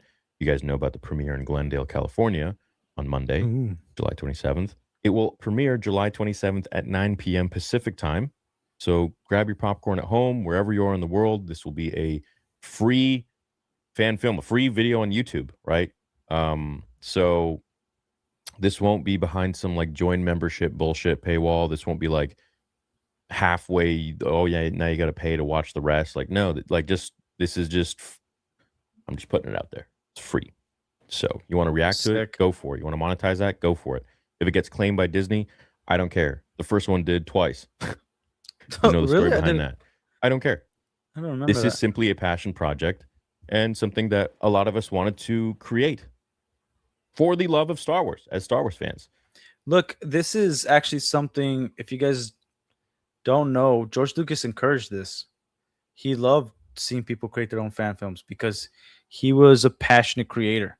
He wanted people to expand their creativity and actually get into making their own thing, and it actually helped him with some of the lore. From what I've heard, I've met very few people that worked in Hollywood, and some claimed, and I don't have the receipts, some claim to have worked alongside with George, and he would like hear about people's ideas, and he would never steal anybody's ideas, but he would be like, that's interesting. Like, I never thought of the Republic being like this from that perspective. And he admired the people's love for the things he created. So one thing I've heard a lot of people criticize Star Wars Theory. You could criticize it all you want, but one thing you can never take away from it is his love for Star Wars, his love of giving back to the community, giving back to the people. And just from this video alone, I'll probably like have it on stream tonight. I'll react to it. I'll pause it, and stuff like that. If you guys want to stick around, you can. For what George created. Yeah. That's it. So have at it, have fun, enjoy. Monday night, 9 Pacific time, 12 Eastern. It will premiere. Change to midnight. July 27th on YouTube on my channel. But for the premiere, at least for me, the third thing that I want to cover is people are asking, how can I get in? Are you selling tickets? Are you, how do I reserve my spot? We tried to even do a free ticketing system on Theory Sabers, but then I realized it'll be like the first one where people will, in Australia or Asia or, whatever, they'll get that ticket for free, just as like a ticket stub, a memento. So it'll kind of like screw over the people that are actually going to the physical premiere in Glendale at Look Cinemas. So I realized, okay, maybe that's not a great idea. So it's old school style, like a new pair of Jordans, you got to line up for it. This is like a pop-up shop. You got to line up for it. It's really that. This is going to be a very big event, a very big fan event. I know the first one was massive, and I imagine that this one will be even more epic. much more That's awesome. grandiose. So I'm not selling tickets. I am not making money on concession. I'm not making money on popcorn. I'm not selling popcorn or. If you guys don't know, like he bought his dream car and he sold it to make this film. Now, I have my criticisms of his first film, in terms of lore, but again, it's what his imagination went to, and he's the one that created the Vader fan film. And overall, it's a pretty damn good film, and it is better than the sequel trilogy. I wouldn't consider it canon, but there's things that I'll definitely add in there from the Vader fan film that I could be like, yeah, I would say that's canon, but not overall, in my opinion. But it's pretty great. Yeah, what car? He had a Lamborghini Aventador that he worked like quite a bit for. He saved up like every penny that he could. All black, I believe. But yeah, he sold it, and he did it for you guys. Did it for me and for you guys. That's a beautiful thing. Sodas or anything like that. Everything is absolutely free. I would love it if you leave a comment on the video online to help the algorithm. I would love it if you leave a like. That'd be great. This is the time when I'm asking you guys for that. That's it. Mhm. If you want to go above and beyond and leave a super thanks comment on the video, heck, I ain't stopping you. That's great. That'd be sweet. So cool. Super thanks and stuff like that goes directly to the creator. It does not get shared or anything like that if the film gets copyrighted or anything. So that's great. If you want to buy merch, we will have merch at the event. We will also sell it online on our site at theorysabers.com. Sabers, of course, the TC Carson saber is going to go for pre-order on the 24th, this Friday, and I'm going to be launching the photos of that today, and then the unboxing video will go up on Wednesday, so tomorrow, because you guys will see this Tuesday, and I'm recording it Monday night. So that is pretty much it, man. This is absolutely a free event, a free fan film, free. I don't know how else to say it. So just do be respectful and leave a tag for Theory Sabers or a tag for Star Wars Theory. That's it. The rest, have at it, dude. If you want to make your reaction under your own paywall for join members, I don't care. Do what you want. Awesome. Do what you want. Community, this is for you. Word. Make content, make money, whatever. Do what you want. I don't think I'm leaving anything out, but if I am, just comment below and let me know. So I'm very excited. A lot of us have worked really hard on this. Really talented artists who have worked on the films that you see out in the theaters today. I hired professionals. Yeah, he and did. You're going to see that. You're going to see. He hired some voice actors that you guys would know. See that when you see this. So I'm excited. Love you guys with all my heart. And I will see you at the premiere. And then I'll see you online. I'll see you, Theory. Exciting. Finally here. My man. May the force be with us all. The force will be with you always. Boom. All right. This dude is Jackotron Relic. Could you take him? Boxing, definitely not. He trains boxing.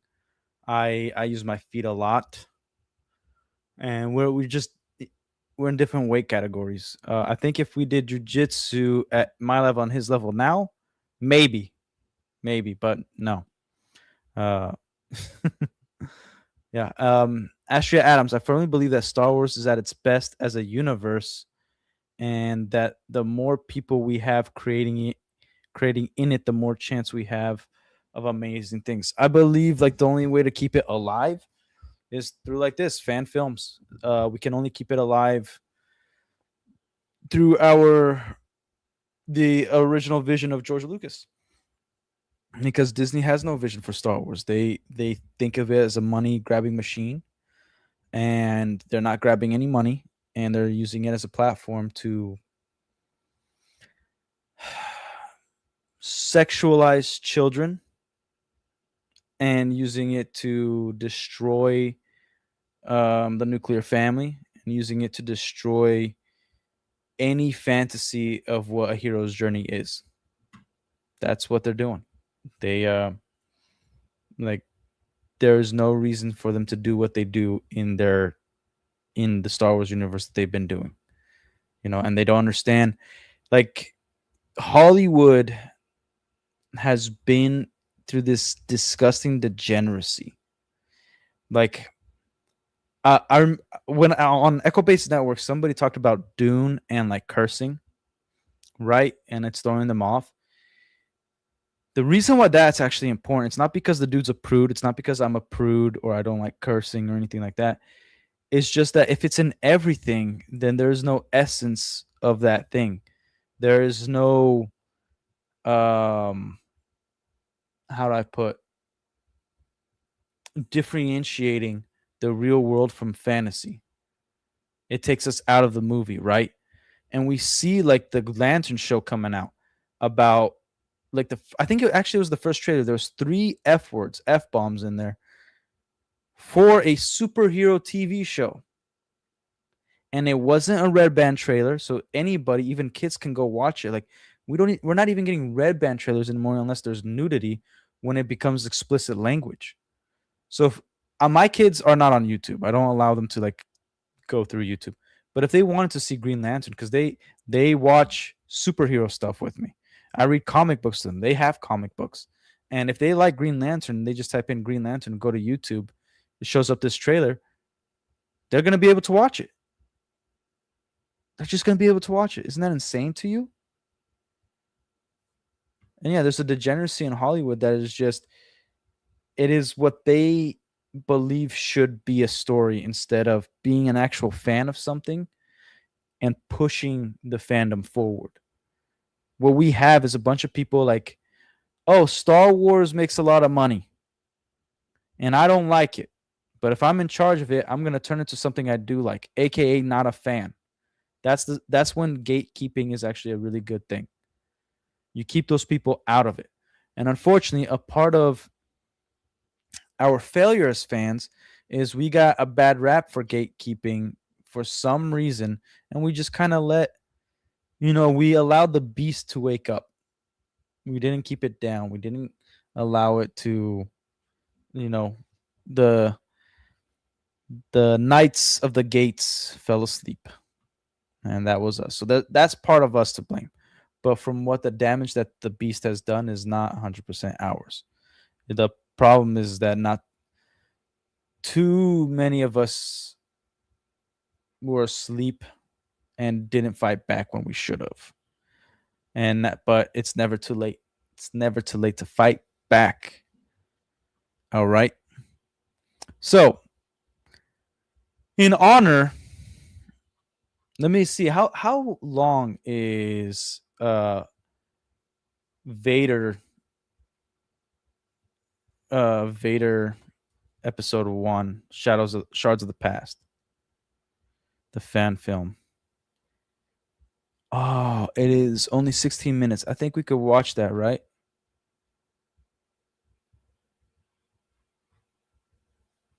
All right, let's watch that together before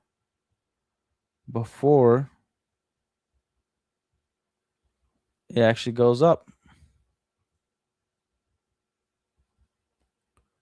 So on Star Wars theory, gatekeeping was Peter Dinklage being the only real dwarf in Snow White. The pebble of a psychopath.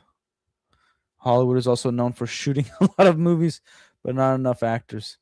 Also, if it was Alec Baldwin, it'd be known for shooting actors. But yeah. All right. Vader episode 1. If you guys haven't seen it, here you guys go. And then we will watch episode 2 as it launches. Are you guys getting sound?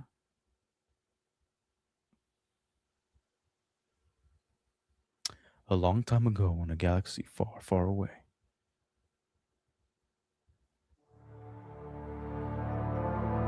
For 8 months, the mysterious Darth Vader has enforced the Emperor's commands.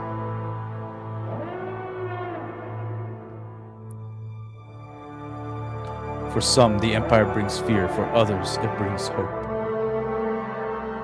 But for Vader, it brings nothing but suffering. There isn't any way out of this. What are you doing? Let him go. Drop him. Surrender and you live. You're outnumbered. Think about this. You will never escape. We will fire. Let him go. Now. I will not be denied.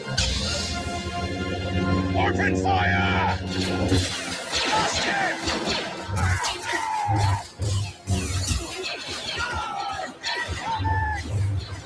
Still got it!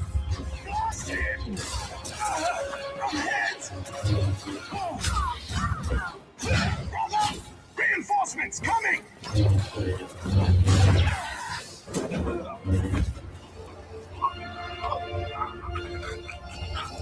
Now you will answer for your treachery.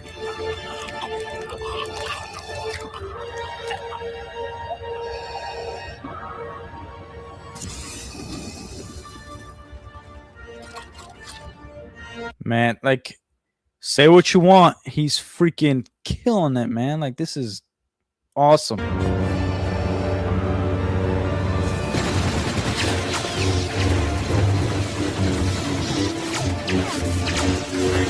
Keep firing! We've got him! Yeah, take that, Kylo Ren. You freaking got nothing on Vader. There is no escape.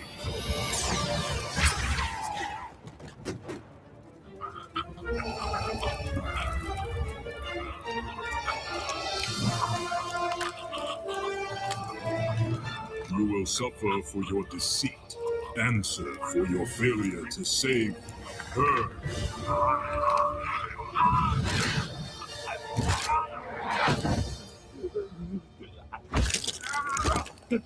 I destroyed your enemies, forged for you an empire. Yet, like the Jedi, you have left me a mere shadow of what I was promised. You have taken everything.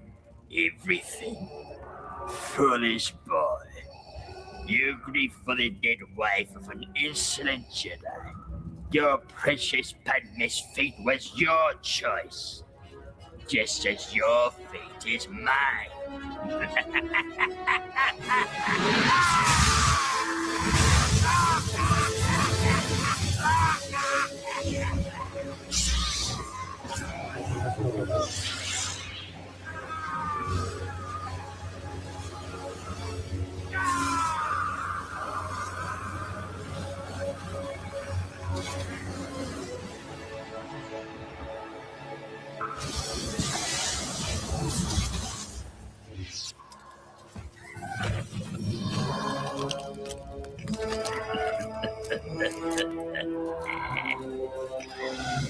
Such a pity.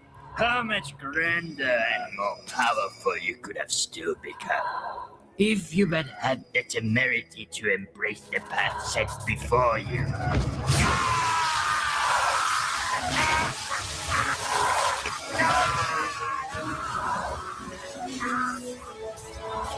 Like, to me, all this would have taken place in Revenge of the Sith. Like, when he says no, it would have taken place right there.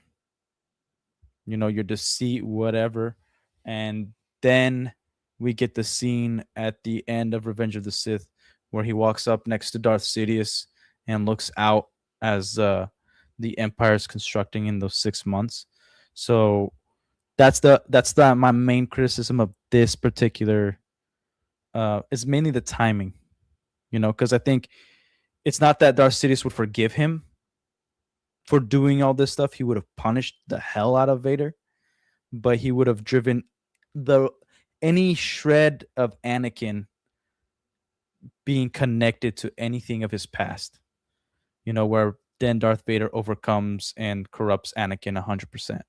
because the whole point of Vader, of having the dark side, is that it's an extension of you, but it's not you, and it's taken over you. It's not truly you.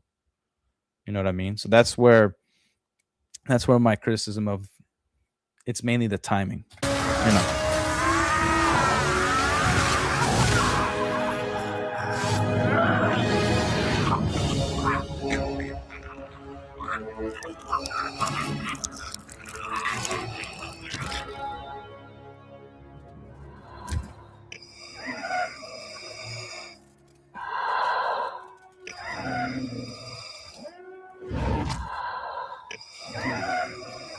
And obviously, as you guys are now aware of, because he killed Sidious. Ah! Boo! Boo! I didn't think that we were gonna get an ad. And for Grand Concert Return, what the freak is this? Disgusting anime crap. But as now you guys are aware, at this point, it's more of a vision / dream that he's having. It's not really what's actually happening, but it's cool nonetheless. So let's get back to it. Freaking A. Yeah, that killed the tone completely. Oh. I made this for you, so you'll remember me. It will bring you good fortune. It's beautiful, but I don't need this to remember you by. My caring for you will always remain. I feel like the actress could have done a little bit better in her cadence and trying to match Padme more. Padme.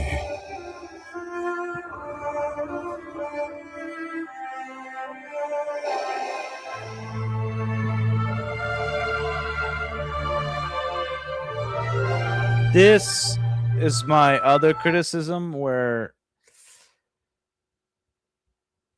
he should probably not be imagining her as a teenager, but it's probably playing into the innocence of how he saw Padme as well. And it would have been nice to see, like, obviously it'd be a bigger budget, but nice to see, like, as he's hugging her, like the transition in outfit, and like seeing her from an episode. So this is the episode 1 outfit, then to episode 2, and then episode 3 as he's hugging her. Like when he looks at her again, like right here, I would have had a different And that look. Yeah. Is why you'll never defeat me. As long as you let your feelings empty, forever shall you remain weaker than I. Always the servant, always the slave, young Skywalker.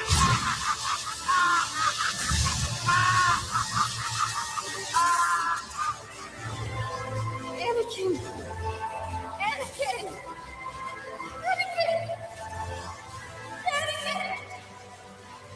Lord Vader, you have an urgent message. Dude, this looks phenomenal. Proceed. The Emperor demands your presence at once.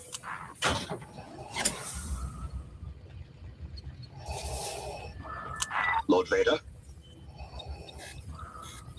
As he wishes.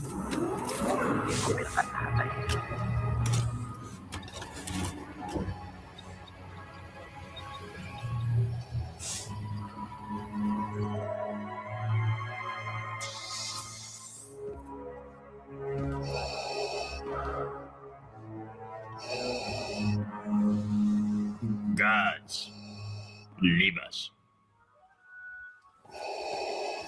Aaron, I'll see if I could do a watch along. I'm not sure. What is thy bidding, my master?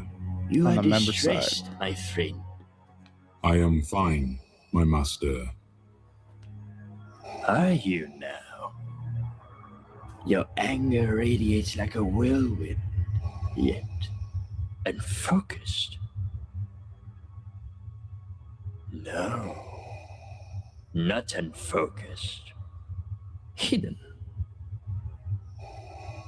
You're trying to hide your rage from me. Why?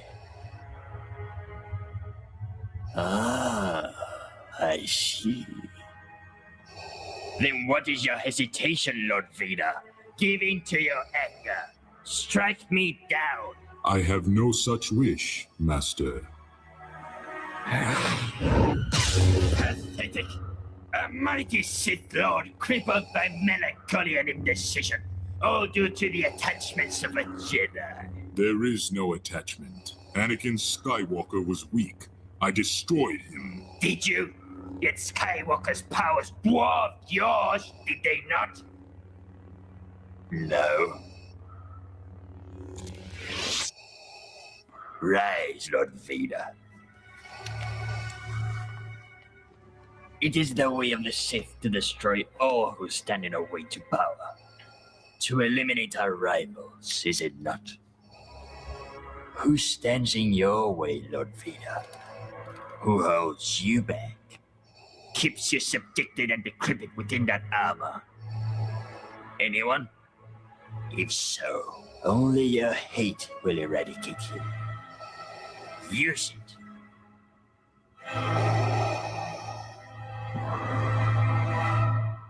I cannot, my master. That is why my disappointment with you grows by the second. Because it's also not Darth Sidious that's holding him back. It's actually Anakin. Because remember, Anakin and Darth Vader, they're not the same person. It's Anakin that's holding him back. It's his memories. So, like, the point of these films is also to get to the point in Return of the Jedi where he says, with that line where Darth Vader says, that name no longer has any more meaning for me. That line, when he says it, is not true. But that line is something that he felt prior to Luke Skywalker and having that connection and then having the information that Luke Skywalker was Anakin's offspring. So before A New Hope, he gets to the point where truly the name Anakin and that past no longer did have any more meaning to Vader. Embrace the choices that have brought you here. Revel in them. Or forever live in the And this is Star Wars Theory, everybody. Like, shout out to Star Wars Theory. Now, I have a task for you, my young apprentice. There's a great disturbance in the Force. A powerful Jedi survives in the Mid-Rim. He must pay the price for his betrayal. As you wish. He hides on my home planet of Naboo. And of course, that of the late Queen Padme Amidala. It is no coincidence. He draws you there because he knows who you are, Lord Vader. The clones that report he wields an amethyst blade. How is that possible? Power. That's how. And you and I both know this particular Jedi wields a great deal of it. I will finish what we started, Master. Will you? I wonder. Eliminate this Jedi. Pledge yourself to the dark side fully, Lord Vader. Relish in the gifts it bestows upon you.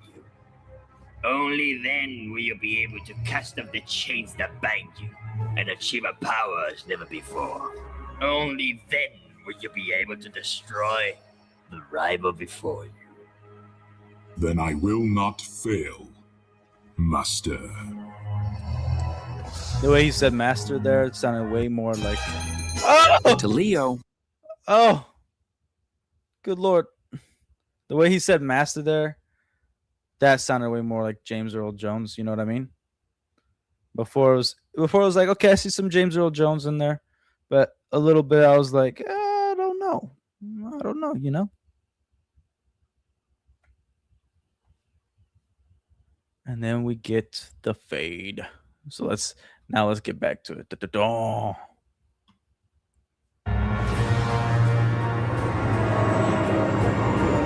Heck yeah. Oh, I'm so glad that he kept the Jedi Starfighters. Commander, prepare my personal shuttle.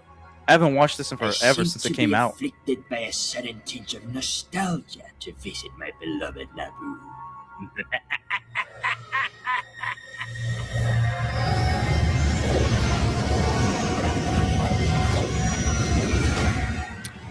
Again, it's not to take away from a YouTuber, but a YouTuber did this where an entire company, Disney, could not do this.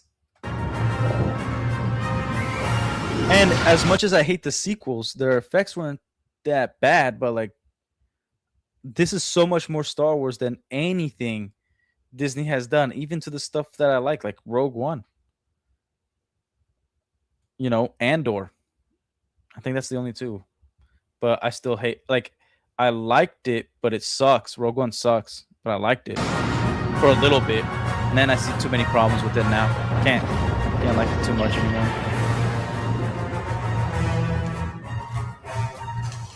Take up watch over there. Yes, sir. Attention. Welcome, Lord Vader. The Jedi has barricaded himself in the catacombs and has sealed off all of the entrances. So we had to blow our way in. But now of all the troopers we've sent in, none have returned. Lost troopers do not concern me, Commander. I want that Jedi. I will use the 501st. As you wish, sir. Make way for the boys in blue. Right away, sir. Anakin. Go, go, go, go! Lost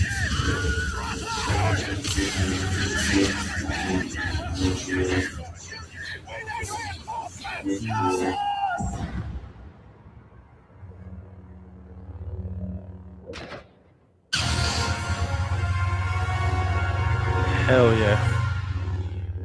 That's what's up.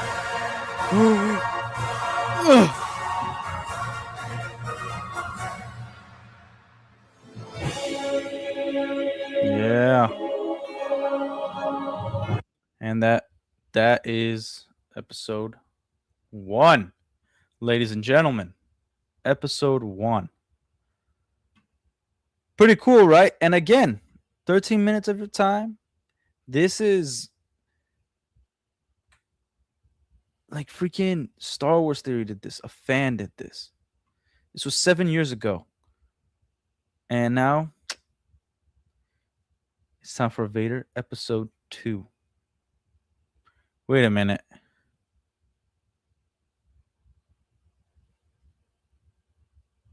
So let's see. Oh, I think he's going live, I believe. So we'll see what's up. I don't want to. I thought we could utilize it. But anyways, so we'll keep talking Star Wars. Okay. Now, he was supposed to go live like 7 minutes ago, but I guess they're taking a little bit. Yo, Toy Bounty Hunter, what is up, dude? Did you guys stream tonight? I was on Echo Base Network's chat, and then I was like, you know what? I'm gonna stream. Didn't know if you guys stream, but it's good to see Toy. Yeah, actually, can I make you a mod right now? Nope. I should make you a moderator. Don't know why I haven't yet. Rose, BAM map updates. I like how shiny his helmet is. It was very shiny. It's good to see you, Rose. Ooh, was it a good stream? Did you guys use the BAM map? It is worthy of a like and share. And everybody, don't forget to like and share. And subscribe. You saw I was streaming. Thank you. I'm glad you guys are here. If you guys haven't noticed, I got my PC. There's no lag, I think. I don't know when. Nobody's told me there was a lag. But yeah, so I did talk about Bricks and Minifigs a little bit. We went over Echo Base Network stuff, and this is not just Toy Bounty Hunters, but it's also, I wanted to talk about how like these companies are destroying themselves. Disney, Hollywood in general, mainly like the nerd stuff. But the fans, we keep it alive. Like the important things about not only YouTubers, but everybody in the chat, everybody who watches these videos, you're keeping all these stories alive. You're keeping the fire alive. You're your contribution of just paying attention and continuing the journey is helping Reckless Ben. It's helping all these people out, and it's helping keeping our media pure. You know, keeping George Lucas Star Wars alive. Because who gives a crap about Star Wars? Star Wars is dead. It's done.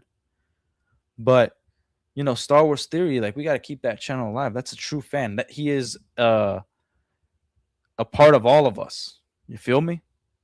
A part of all of us. Yeah. I'm a gem.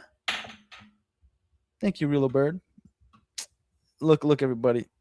Says I'm a jam. Ooh. Back in 1080, yeah. Oh, can I hold up? Can I show my PC? Let me see if I could show my PC. Because I think I could Bluetooth extra camera.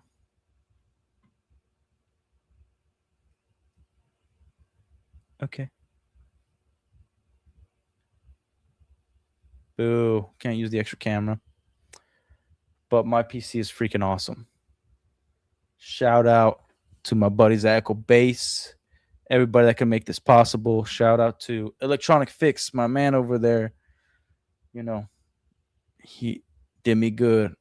Got me smaller case, built this up. Sick. But yeah, it's the Batman moral story. New DC and Marvel. How's this bouncing? New DC and Marvel, Hollywood, you either die here or live long enough to see yourself become the villain. Or you were a villain the entire time and you just bamboozled us for a long time. But yeah, it's true. Like, it's hard for me to talk about DC because it's been dead. You know, like, who gives a crap about DC? It's nothing to nobody. One of the reasons Star Wars is people are still trying to keep it alive is because the beauty of the story, but also it was like the first one to go, and it was the biggest hitter. Like, it's the biggest IP to ever exist. It was beyond like Marvel and DC. You know, like, it was huge. It was a Goliath, like, and now it's just dead. It's just destroyed. It's ruined. And it's like, didn't have to be this way. Did not have to be this way. Oh, okay. Shoot. Never mind. Vader episode 2 will not be here tonight. It will be on the 28th. What was I doing? What was I doing? I thought it was going to be tonight, man. I was excited. Let's see. But where is it? Where is it? But yeah, I just kind of want to talk about a little bit about all this. And man, I see you, Aura.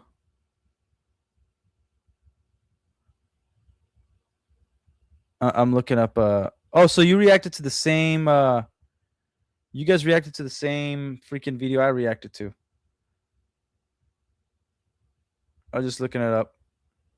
But yeah, there's a lot of stuff I want to go over. Like, I saw the Transformers official trailer.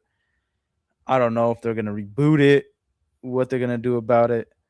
I'm not gonna do the AI videos. I think they're cool and all, but yeah, like, we'll leave it to that. But anyways, here, I'm gonna stop sharing the screen.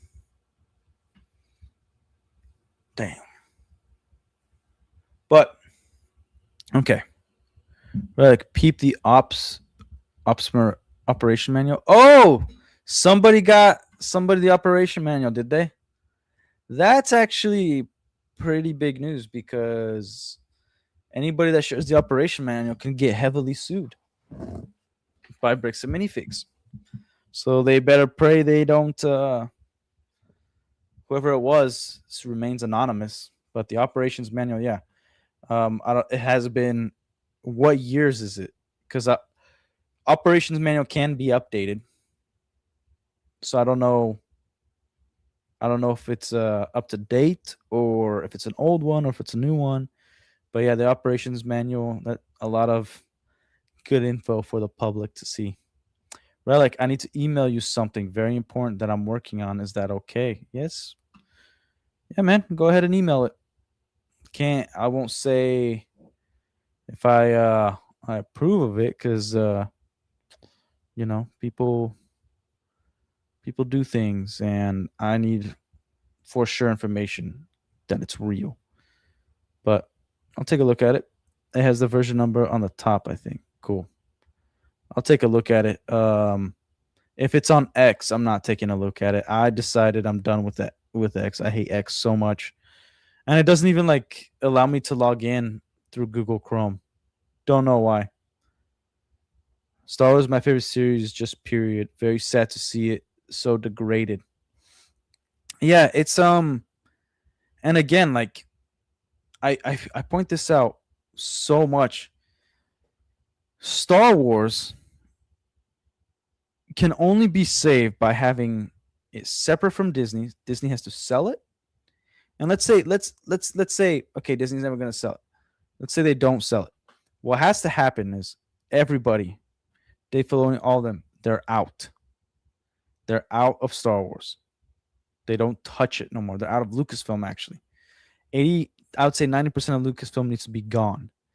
Then they need to announce and make a public apology for everything that's happened since 2013, right after the Kenobi book was launched. After that, they need to make the EU canon, the original EU. And I'm not saying bring back George. Then they need to start adapting EU books into movies. And then what they need to do to start making money is hire some of the same actors they used in sequels to EU storylines or the new 7, 8, and 9, and to like solidify that these things that they did don't exist, which they will never do. All of that stuff needs to happen so it can start doing well. And that's a 20-year period of recovery for Star Wars. You know? And it just won't happen. It's done. Star Wars is dead. The only thing that could keep George Lucas Star Wars alive is the fans, and that's it. My X feed is super borked. Don't know what that means. It's all booties and yoga pants and Indian dudes falling off train.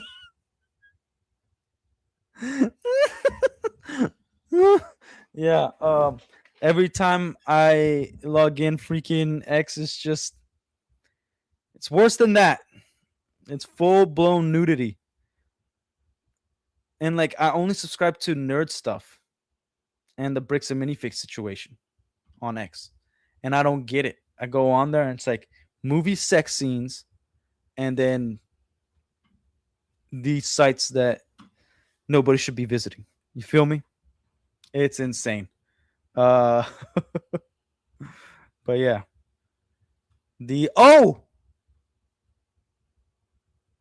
You guys, okay, wait. This might interest at least Rose. Rose, this might interest you, so we could go back to the bricks and minifig stuff. I forgot about my channel, my original bricks and minifigs channel that I started for the store called Bricks, and we have 4 different videos on it, and I think I've done it on stream before, but we'll go through it. This is gonna be awesome. You guys will get to see one of my employees that can't be he can't do an interview, but this is out in the public, I guess, out on YouTube. So sorry, bro. Here, this is when we were building the store up. Yeah.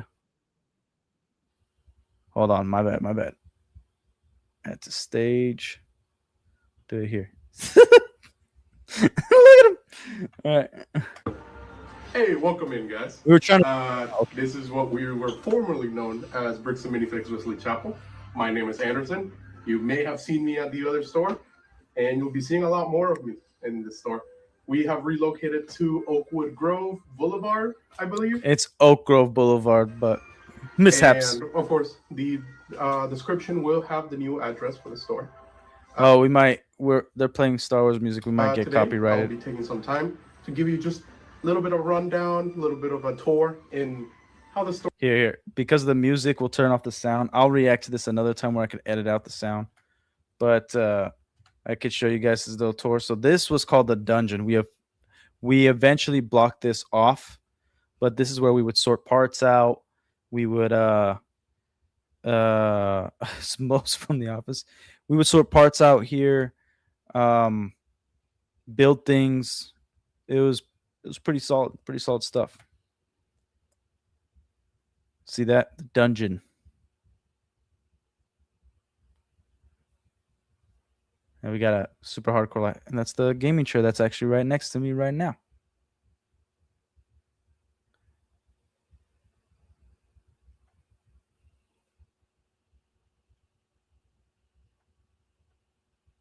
Let me see if you could still hear the music here. For you guys to enjoy. Of course, if you exit the hallway. So we were building the Death Star entrance, right? That table eventually became a really cool Star Wars table. That was the cases. Right, we got the Disney Castle, modular buildings, Star Destroyer. As soon as you walk in, boom. A lot of cool sets. I miss it, man. And I think I was the only one that did the IKEA displays because I wanted people to be able to approach it like at a touch of a finger away. Because everything's always behind a counter. And yeah.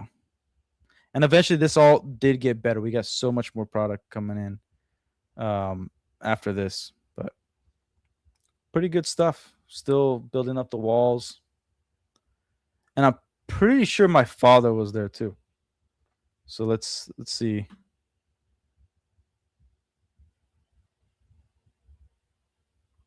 Yeah, then we had our Star Wars minifig section, which is 2 cases. Here, hold up. Eventually that all became minifigs. We got more Star Wars behind there. Tricked out bricks, that's what I'm talking about. And then you'll see right behind his head, see that Anakin? I built that. I built that Anakin out of Lego. That's all Lego, by the way. That picture of Anakin Skywalker right there. And that's our Star Wars section. That corner.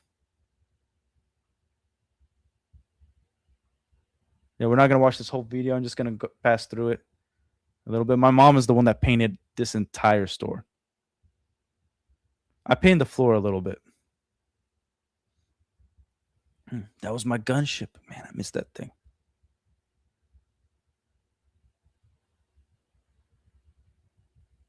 Man, we were doing so much construction. And again, we were like really made it into a Star Wars store. See that Millennium Falcon up there? That was the first Millennium Falcon ever produced by Lego.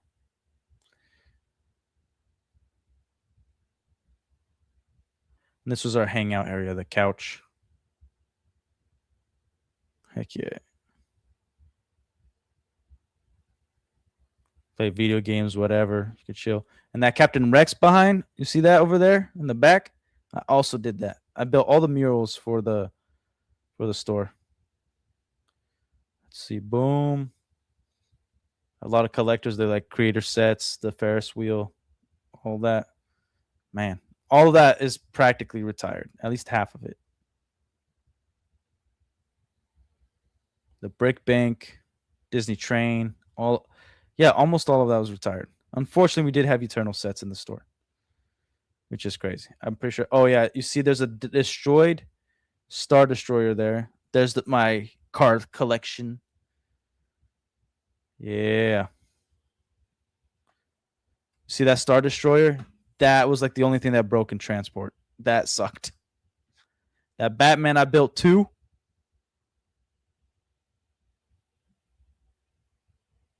They did. They did F me, man. Those are Brian's sets. No.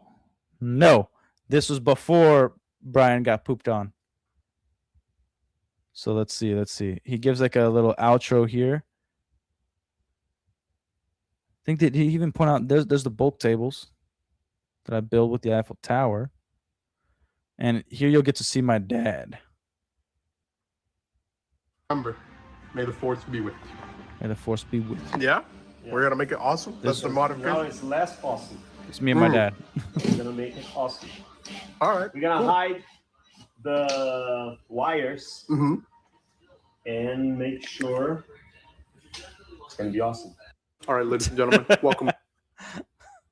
That's my dad for you. Relic Senior. Yes. Legal name Vladimir. My father's name is Vladimir. Yeah, I was decently fit, I guess you could say. We're gonna make it awesome. That's the modification. Not too bad. Awesome. We're gonna make it awesome. All right. We're gonna hide the Yeah, I just love seeing my dad. wires He's a funny and dude. make sure it's gonna be awesome. Yeah, look at me. Look at that beautiful face right there. Such a good-looking guy. All right, ladies and gentlemen, welcome back to another video. And this is just him like getting pissed off Let me at give you guys the a rundown, a specific rundown on why we don't. So the channel is called Bam Rebel Command. If he had his way, he would be yelling because is on our over here. He would be Our- yelling because somebody sold us glued Lego and we didn't vet it. Actually, I think it was me that bought it. We didn't vet it. Yeah. Bulk table, if it wants to focus on it. Yeah, so let's go to the next video. Welcome back, guys, to another Bricks and Minifigs video. Of course, the loot's location. Got a bit of A Master Chief helmet, which is the sand green. I also built that. Bricker Builds. Shout out to Bricker Builds. They are the freaking best. My favorite company to work with. They were awesome. I also built the life-size Squirtle here. He's about 2 feet tall, I want to say. 2 feet or tall. a foot tall. Yeah. At most. Of course, Squirtle is not the only other one we offer. We also happen to have Pikachu. Pikachu up there. Here's a fun fact. I had and then also from Bricker Builds this. It does light up, comes with the lighting kit. Proof that Tony Stark has a heart, all out of official Lego pieces. The website for Bricker Build. Now, let me preface this.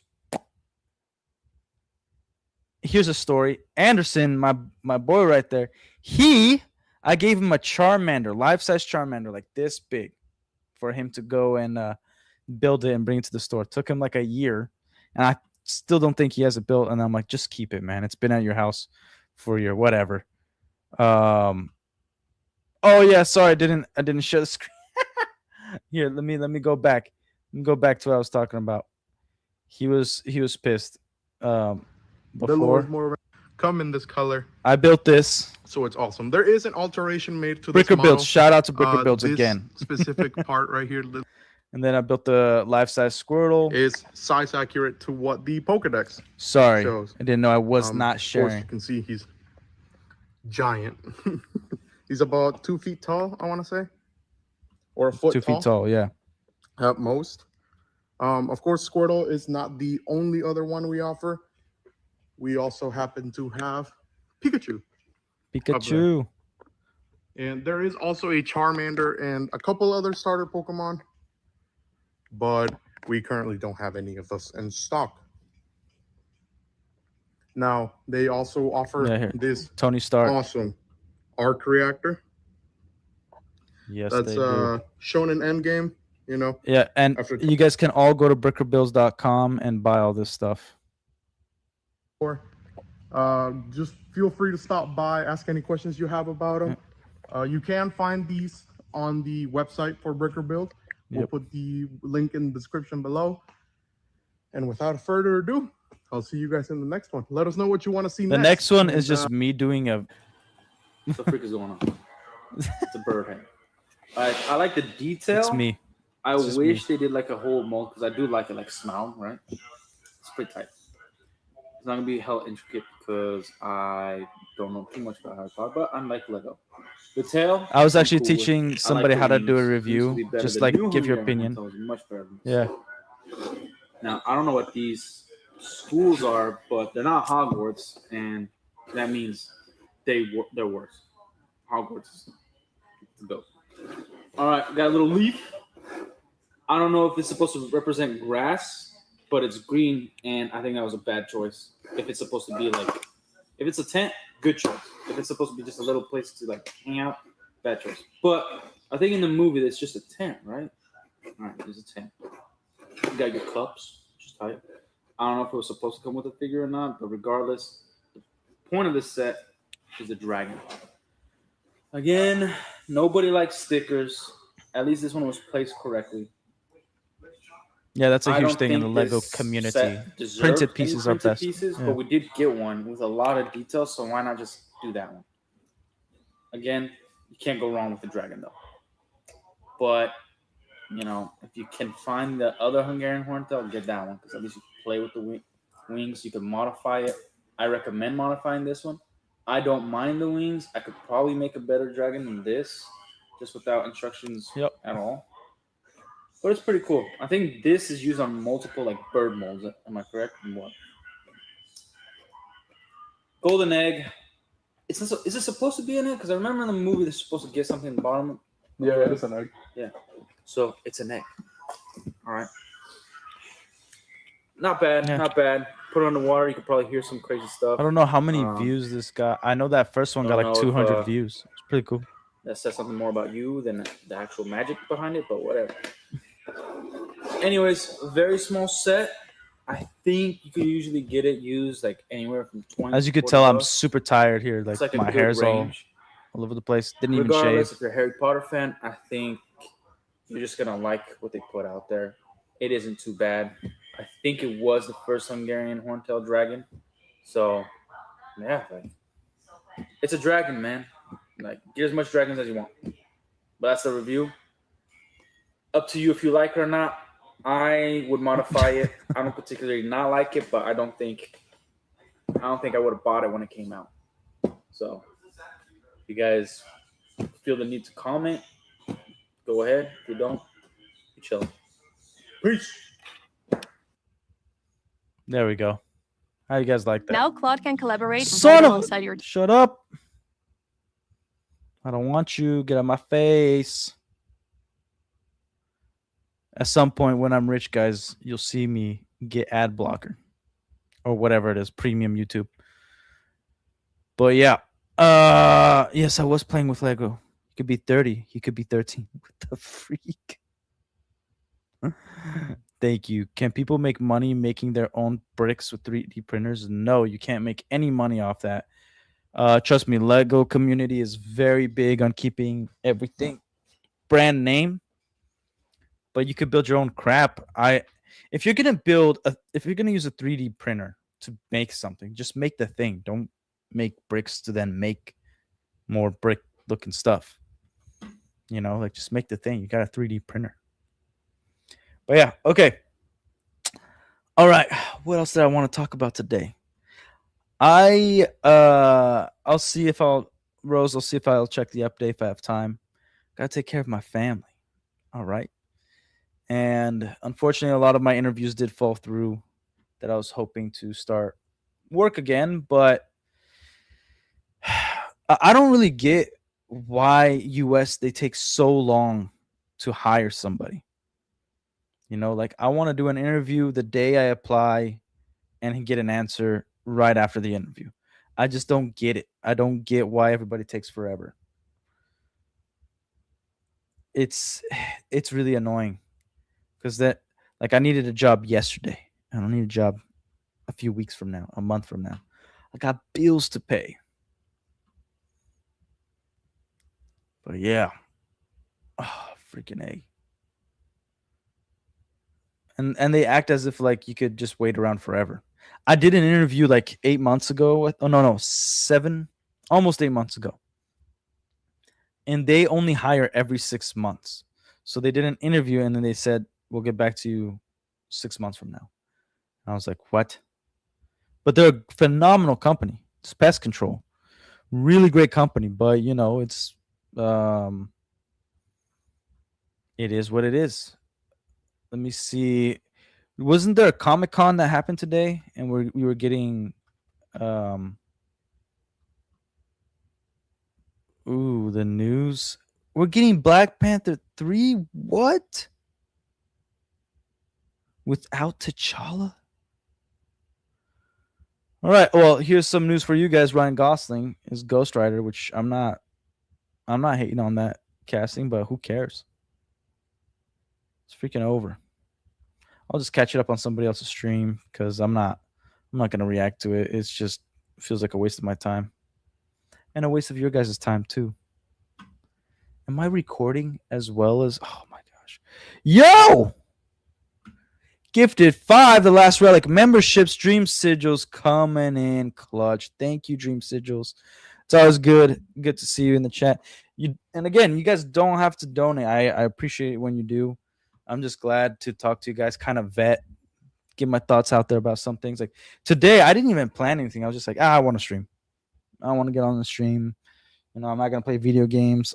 I actually just wanted to like showcase off my computer, but I don't have. I still need to get a bunch of setup, I guess, because it's I don't really care for this angle all the way up here. I don't know. You guys let me know, because you could see like all my duct tape on the wall there. Yeah, you've been lurking. Dream Sigils, gotta stop lurking. Little known fact: the more you comment, the algorithm picks it up. The more you guys comment in the chat when I'm live streaming, and then it sends out. So even if you spam 1s or 2s or 3s in the chat, like it's usually better than just lurking. Just keep saying hello every like 3 minutes. I'm cool with that. But no, it's a lot of work. This is entertaining, homie. Okay. I'll keep it entertaining, fool. Thug Light. 1 and 2s, bro. 1. Yeah, Aaron.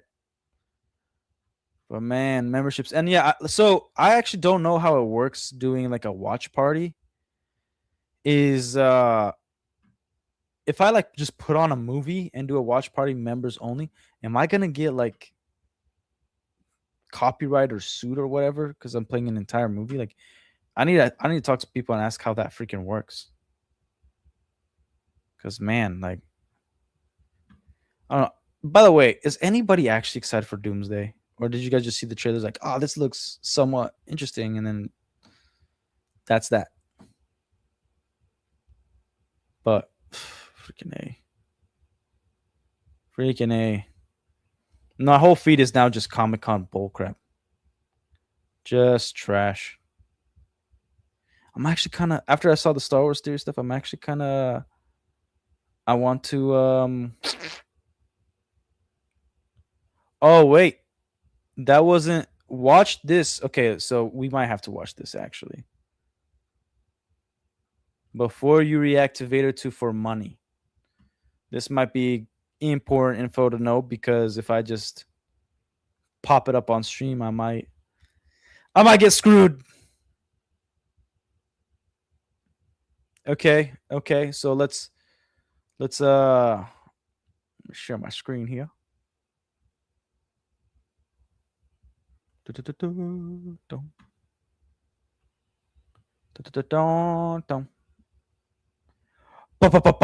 Okay. Good Lord. Didn't even add it to the stage. Got you.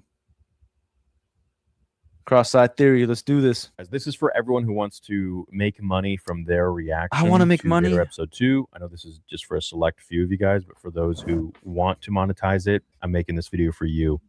Word. And I'm going to put the effort in to get it monetized. Now, with making music, it's a bit of a tricky area. And I've been informed by Gower's son, who is a pro in the industry and was our composer. And when 80% of the fan film is with a live orchestra that we recorded that I paid for. There are some notes that I want to read off of that he has instructed me to inform you guys. And we've come up with, hey, we don't want you to get hit with copyright claims. And if you do, here is what you do. So we have created an email, a Gmail, vaderfanfilminfo@gmail.com. Now, his team and my team will be looking at that Gmail every few days if you get hit with copyright claims. So the soundtrack for Vader consists of both original music and pre-established themes and sound work from Star Wars, because the whole point is to create something that is a Star Wars fan film, and you can't really have that without the music attached to it. As we know, music is a huge part of it. That being said, you should tell that to Disney because they're not aware of that. They don't know what they're doing. Yo, the Grandmaster that plays. New here. What are we talking about? All right. Thank you for showing up. You're new and already a member. That's great. So, have you ever come across the channel before? Give you a little intro. I was a former Bricks and Minifigs owner. I got screwed over by the same people, Josh, Brandon, Emin, and Matt. I had this YouTube channel. We talk about nerd stuff. We talk about Hollywood, the destruction of why Hollywood hates families, things like that. How being a mother is the best thing you could ever accomplish in this life. Being a good husband and father is also the best thing you could accomplish in this life. And just being a good person is the best thing you could accomplish. And being ambitious, we talk about cars. We talk about whatever I want to talk about generally. But recently, because of the BAM stuff, so I did, in the beginning of the stream, we did react to some of the BAM stuff. I gave some of my insights. How my meetings used to go with Josh and Brandon, which we'll talk about more BAM stuff. And we just went through a little bit of how my store was looking when we were prepping it and building it up. Because I used to have a other YouTube channel. But yeah. So thanks for coming. Anybody that's lurking as well, there's the information. And Star Wars Theory, he is just an incredible fan of Star Wars. He reminds me of myself in a way. I just don't have the balls to spend money on making a whole production. But that's Knee Pain. I can't believe you're lurking. Should have let me know you're here. But Knee Pain, you can actually let me know, because I talked to somebody back in the day that claimed to have worked with Lucas and Lucasfilm, but that it was very well known that George Lucas always encouraged fan films. So Knee Pain, if you can confirm that, that'd be great. Or if I'm just pulling things out of my butt, that'd be great too. But yeah, so Star Wars Theory created Vader Episode 1, a fan film, didn't monetize it. Well, I think he couldn't monetize it. He was just trying to do it for the fans. And then he poured his heart and soul 7 years later for Vader Fan Film 2, which is coming out on the 28th this upcoming week. And he's allowing everybody to just monetize it. So we're going over the video of his warning, I guess, to those who want to monetize it. But Knee Pain, can you confirm for me if you heard that too? Because I know you're a Star Wars fan. Wink, wink. You know what I mean? And if you can't, it's all good. But yeah. But also, I just answer anybody's questions. So if you got any questions for me, since it's definitely your first time here, the Grand Math that plays. If you have any questions for me about Bricks and Minifigs, anything you want to know specifically, I will do my best to answer, because I love doing live streams. But we'll get back to this, and feel free to type in your questions, and I will check my email after the stream. We've still created some original stuff, which is amazing. And I think you guys will love those themes too, which we've put into our 9th sound font package for the sabers. And you can get that on any saber that you want, which is great. I wonder if we could download it, because I have 2 of his Prophet sabers. With using copyrighted melodies comes tricky territory and technicalities. And I'm reading straight off of what Gower told me to tell you guys. Okay. Which is why I'm making this video. I want to be clear, we do not own the rights to the composition or publishing for these Star Wars themes, but because we completely recorded the soundtrack on our own, we do have the rights to use the master recordings of the Vader 2 soundtrack in this particular case. If you upload a reaction video and need the copyright claim from the music publisher for Vader removed, send an email to vaderfanfilminfo@gmail.com. And we're going to take care of that ASAP for you guys. So we're going to get you whitelisted so that you can make money off of it, at least off of those parts that we can handle, that we can control. What Disney claims, we have no control over. Yeah, that's their thing. That's their choice. And on YouTube Studio, if they claim anything music-wise or any sound, you can actually edit out the sound. Just unfortunately, the video still goes with just no sound.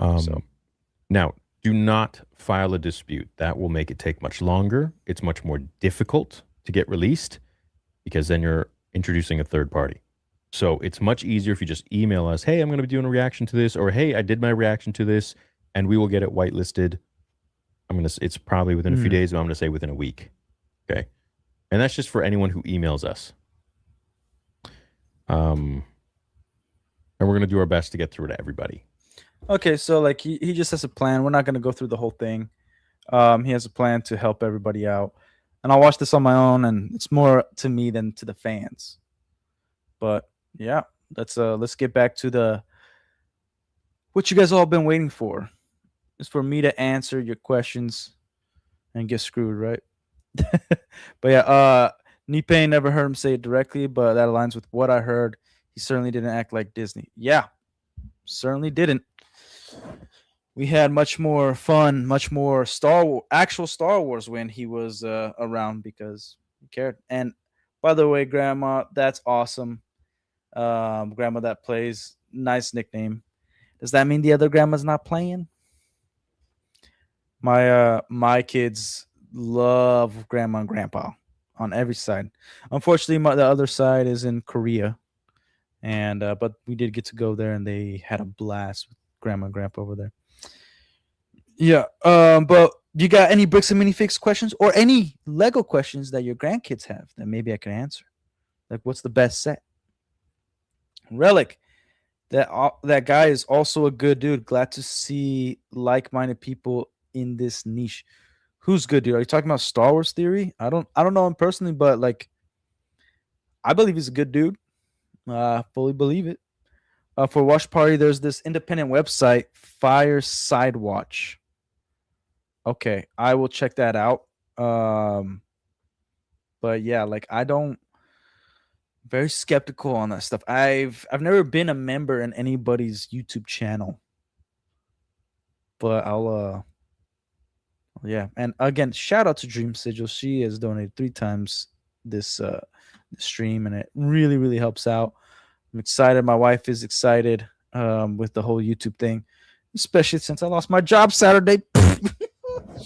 And I just let everybody know, it had nothing to do with the Bricks and Minifig situation. It really came down to there's a bunch of liars I worked with, and I'm not the best employee. I work too hard, and I care too much, and I care about perfection, and that makes me a really bad employee, depending on the boss. Which I did a video, but mainly a live stream, and then I just cut it up into a video about how to be a great employee. It all depends on the boss and how to shut up, and you might have to do some sensual favors if you want to be the best of the best. But yeah, okay. Relic Discord channel. I do have a Discord. I never use it. Just like I told you guys, I'm no longer using X.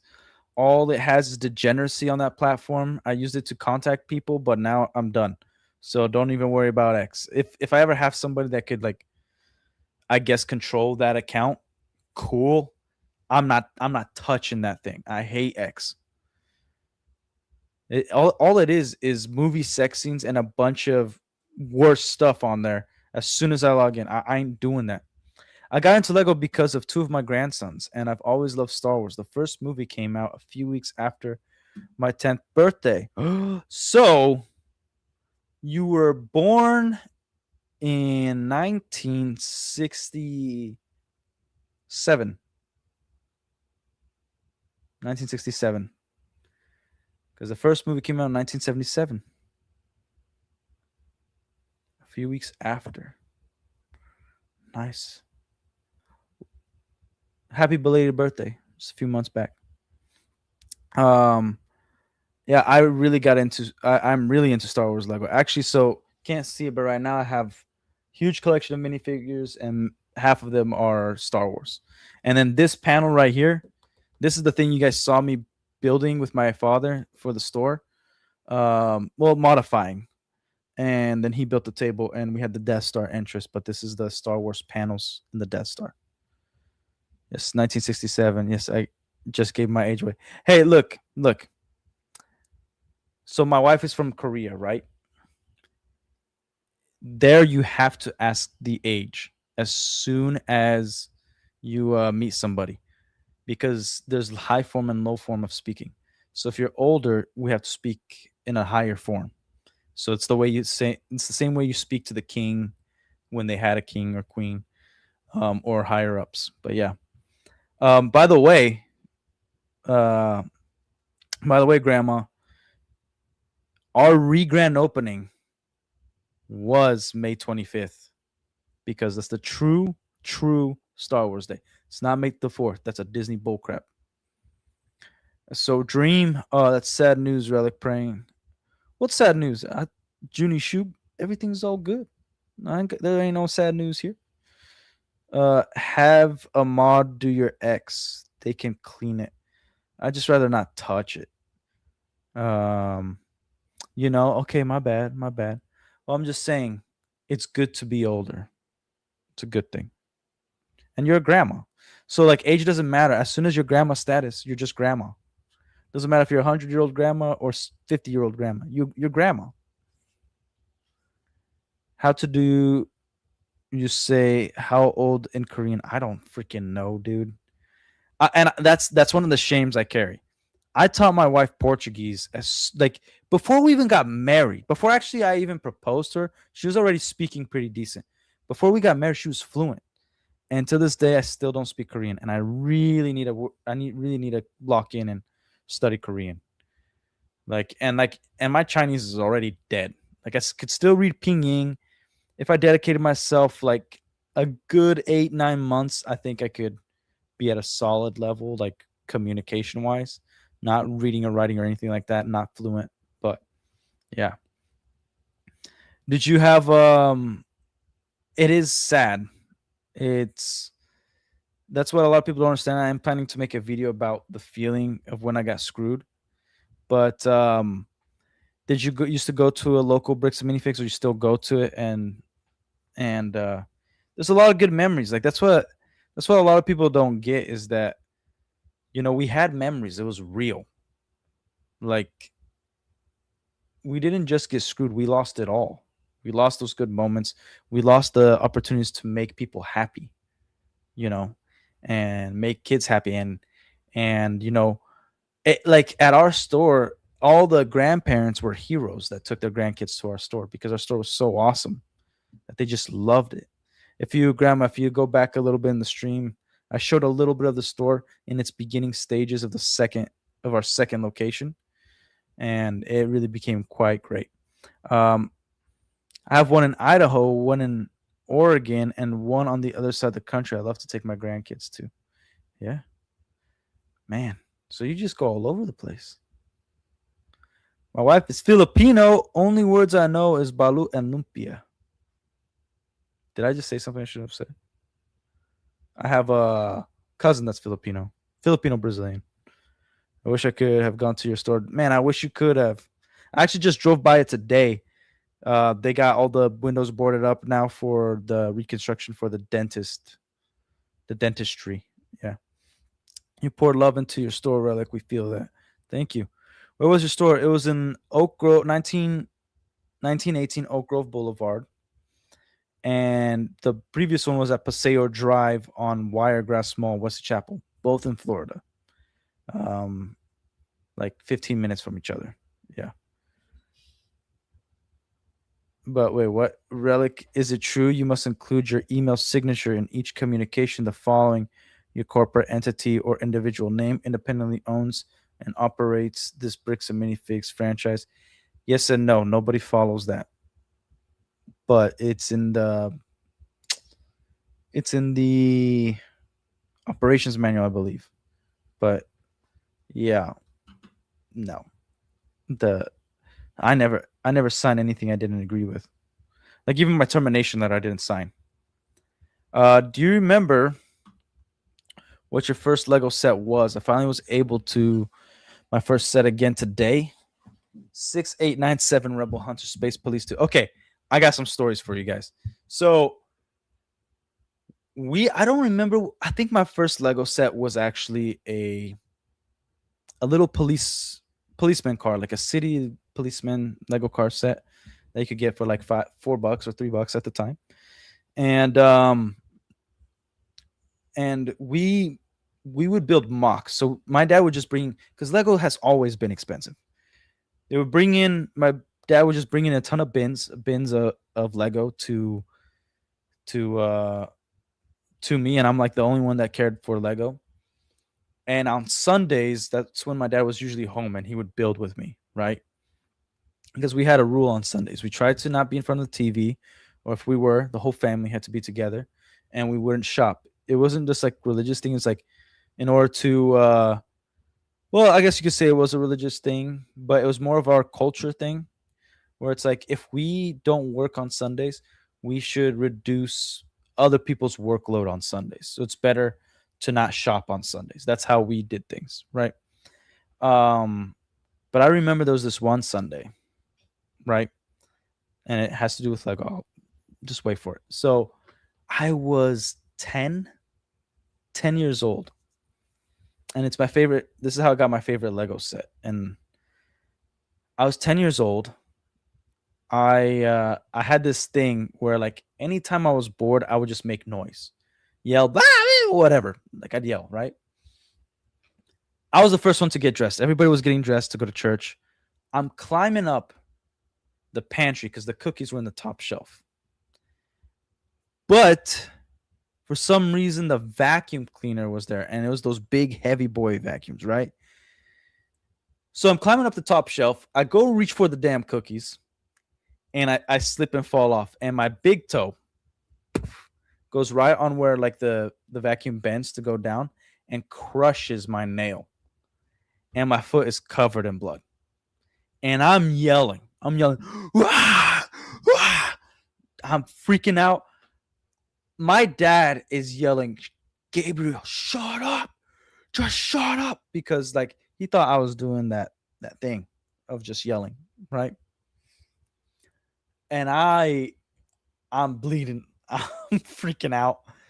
And you know those dad steps, if you ever live in a basement or live on the first, or you're in the first floor and you hear the second floor, I just hear those. He's coming running, right?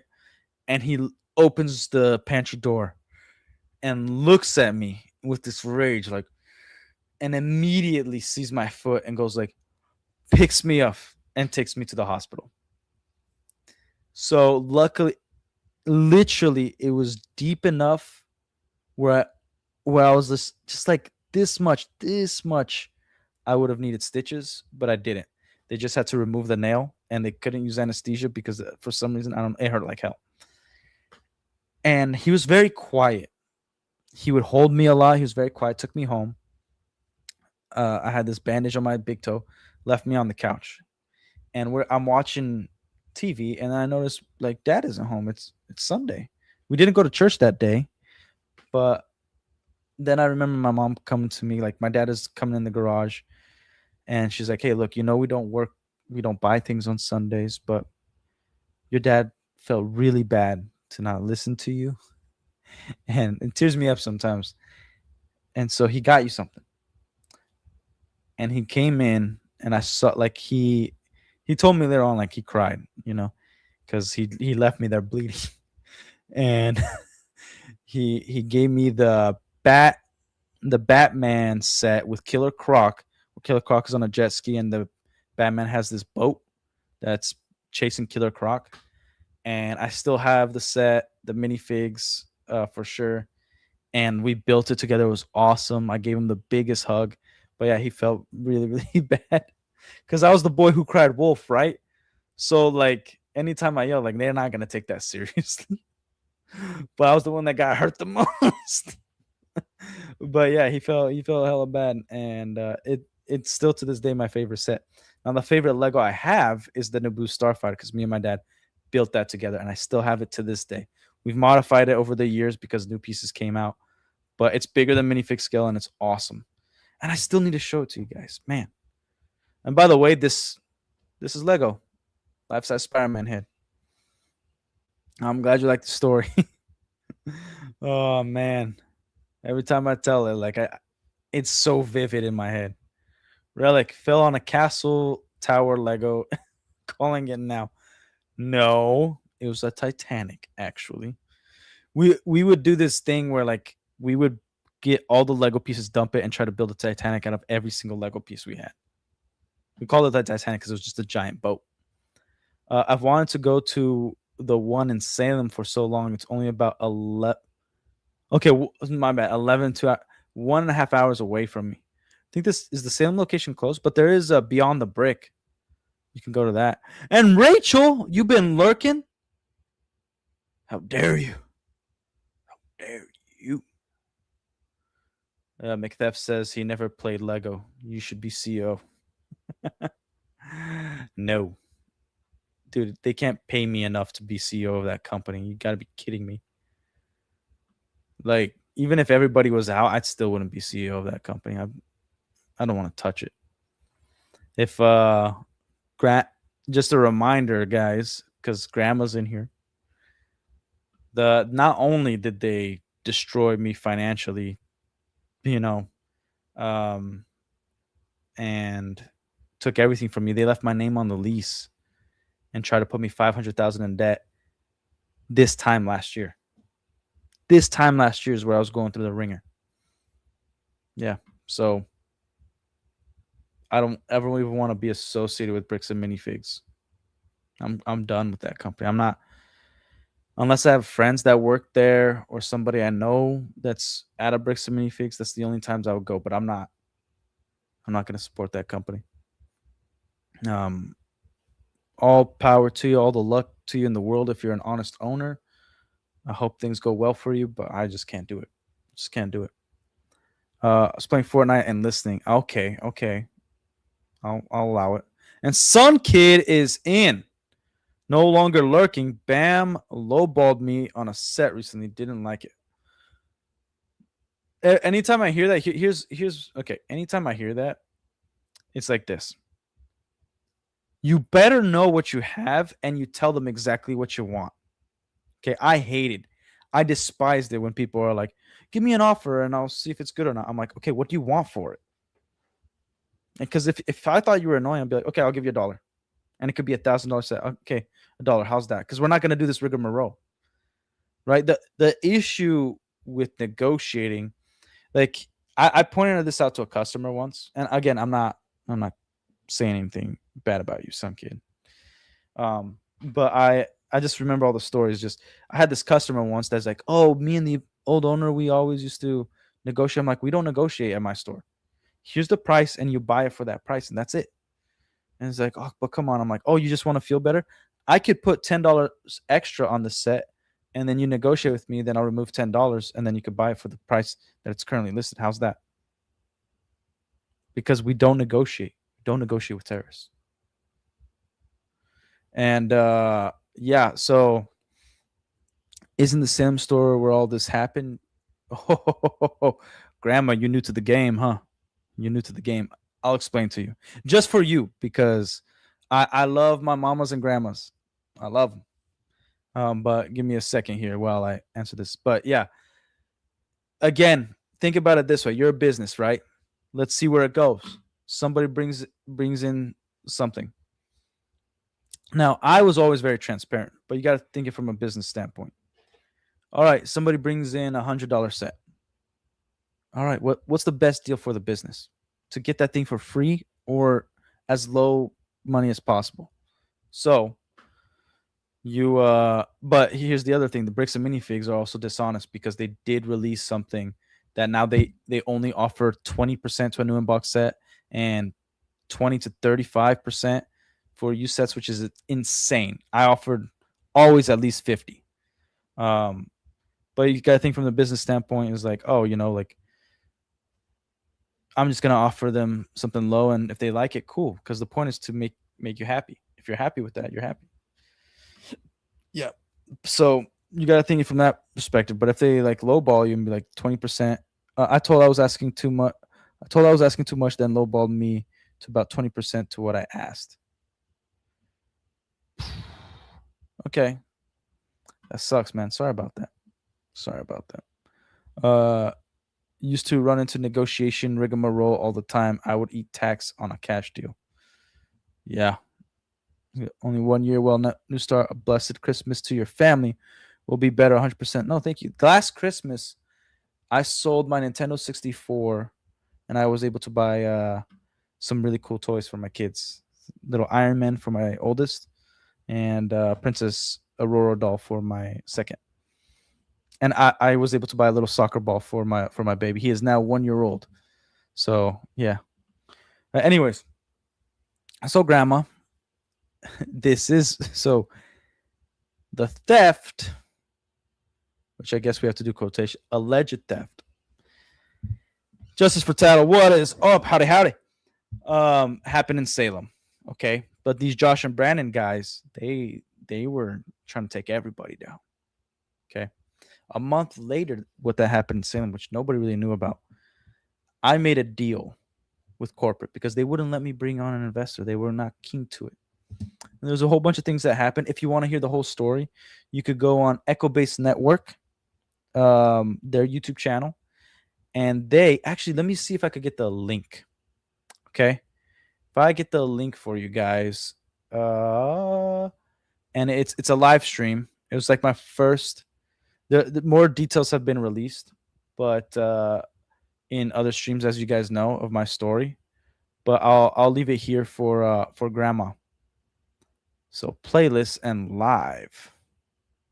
The band, would it be under the BAM files? Ooh, no. Where goes BAM? Bam. Ba-ba-ba-bam. So where's man? Where's the rest?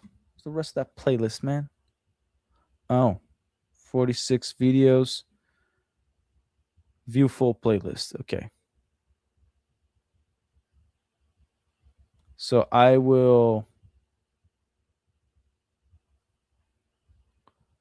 I'll put my first interview ever, which was with Nick and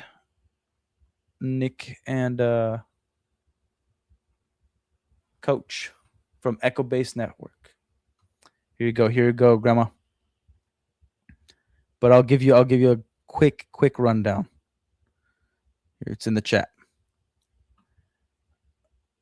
And okay, I get what you're saying. I'm just saying that the Ben stuff and the guys that had the Star Wars sets on consignment was at the Salem, Oregon store. I thought, yes, that is true.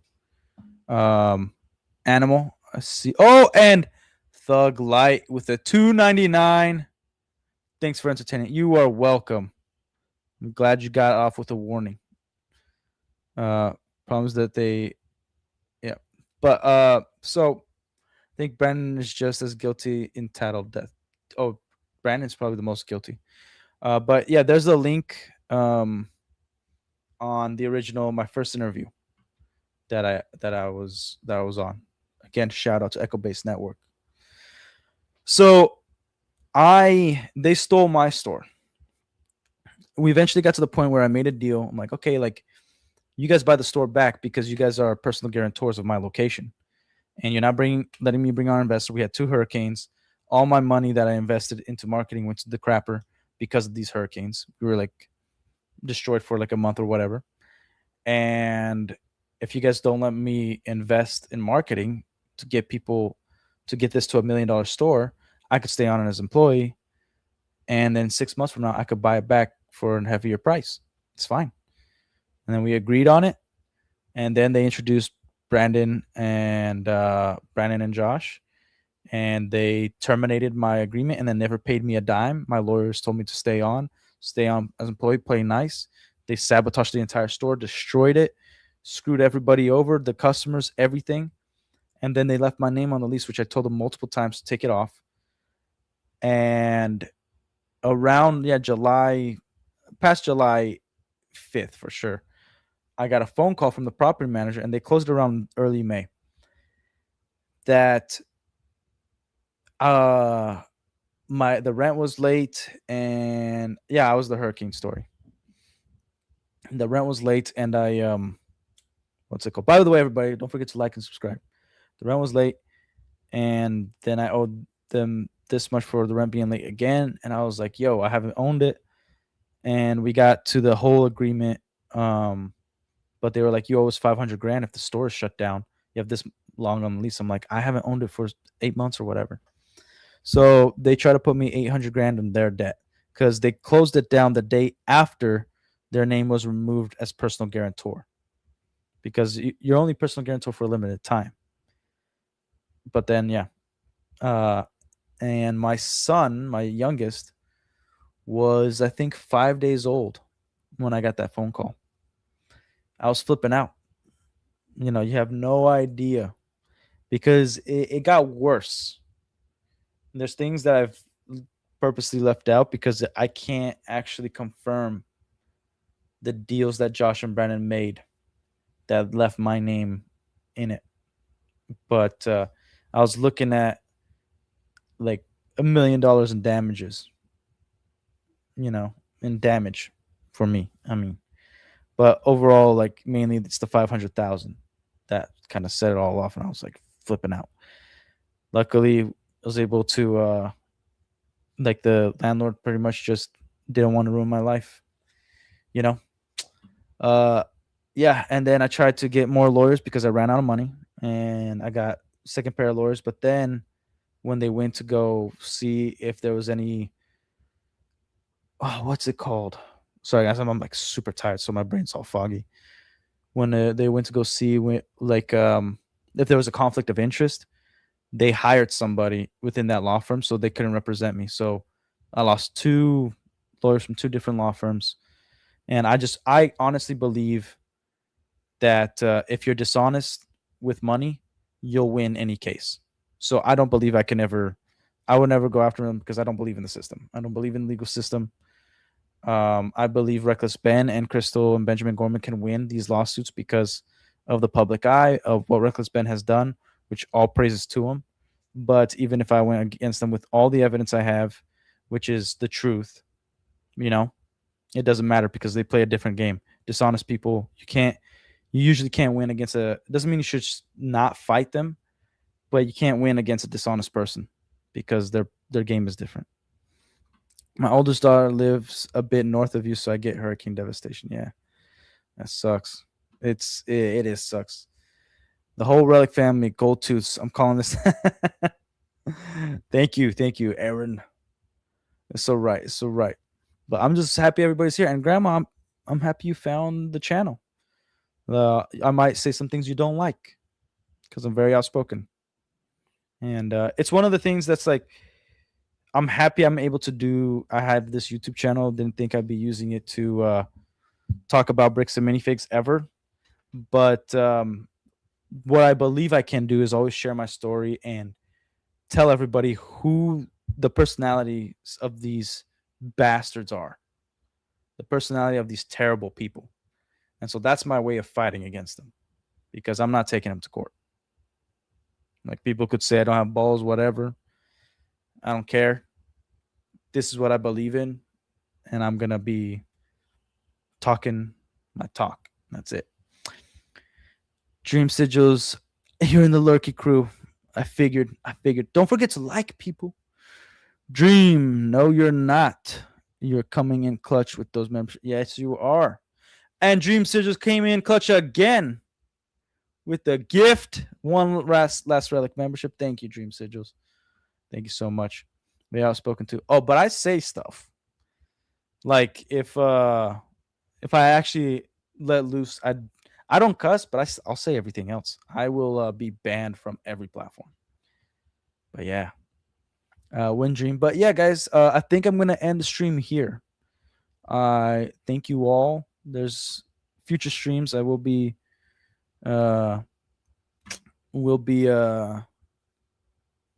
be more I guess proper or whatever it's called, more organized, because I just got the PC and I was just so super excited to use it, and I haven't streamed with it yet, and I'm like, let's do a stream. All right, I have a nasty mind. Oh, I definitely have a nasty mind, dude. I just have a fun mind. I just care about having fun. I care about being out there. Right? Like your streams are like an oasis. Appreciate you in chat. Thank you. Did you like my singing one of my streams past when I talked about singing the Misty Mountains to my kids? Because that's Misty Mountains from The Hobbit is where my kids can fall asleep. It's my lullaby that I'll sing to them. And I have a terrible voice, but it looks like some people liked it though. Thank you. Do you guys like this angle? Because I'm not the biggest fan of it. It's just the camera's like all the way up here. I like the camera looking straight on. But yeah. But thanks everybody for participating, for being here. I left the link in the chat. Oh, I'll link it again, especially for people who haven't heard the story as of yet. At least the first time I talked about it over on the Echo Base Network. Those guys are the best.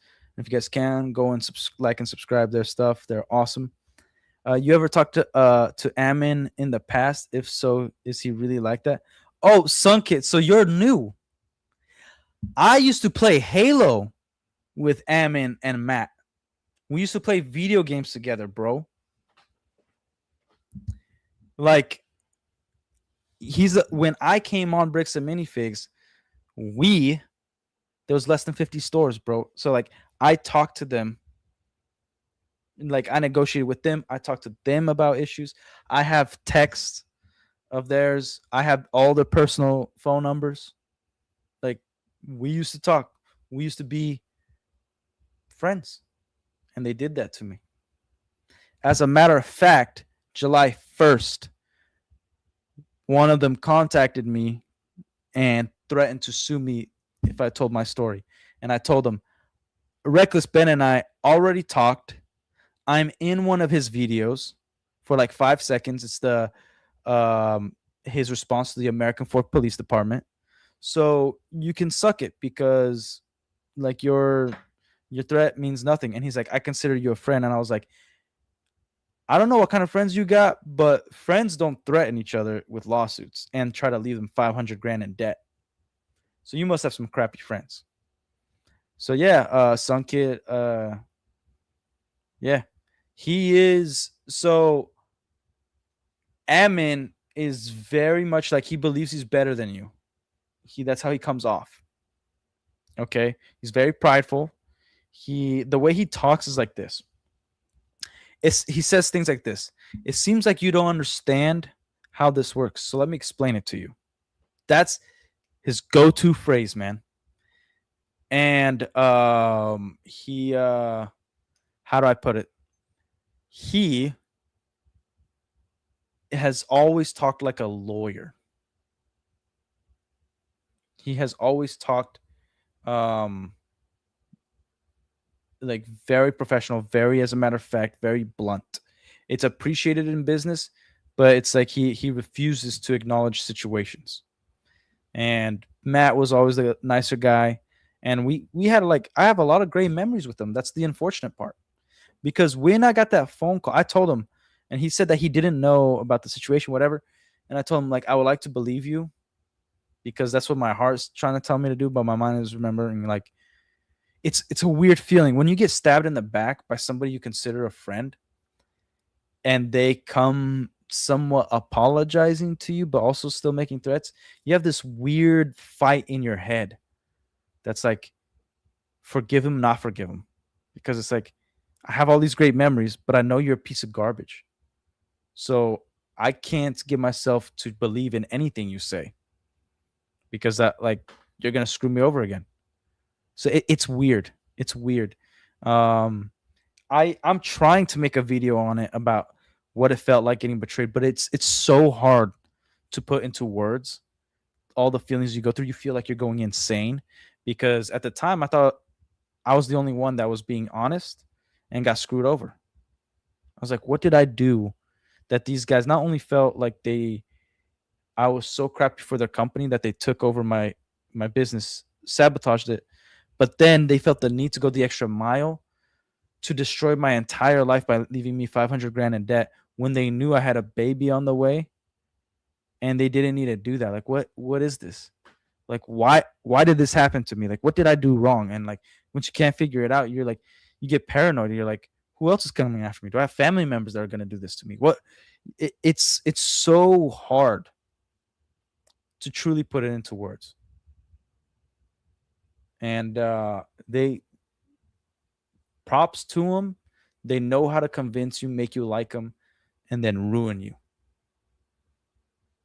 It's yeah, he is a narcissist. You don't have to say sorry, Grandma. He is a narcissist.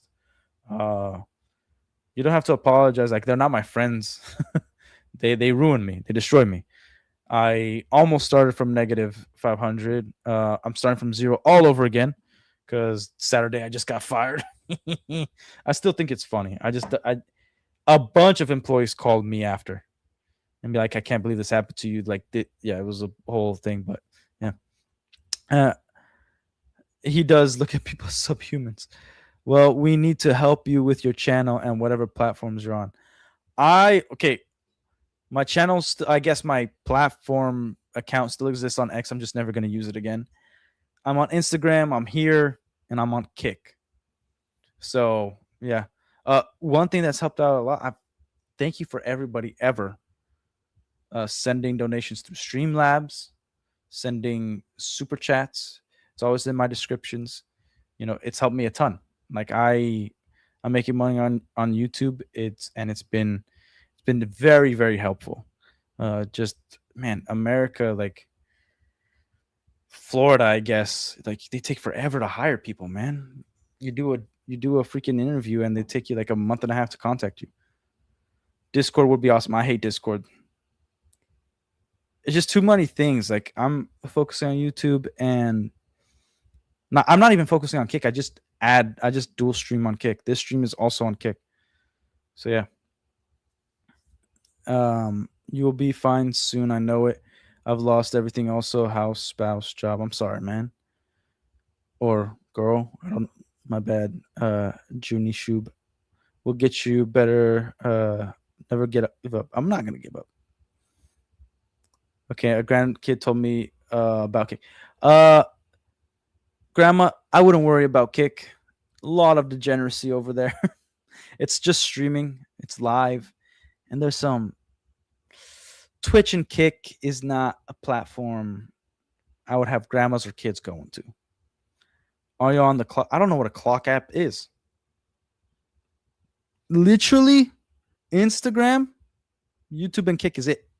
That's it. I don't think I'm on anything else. And I never even watched a Twitch. Like, never even done that.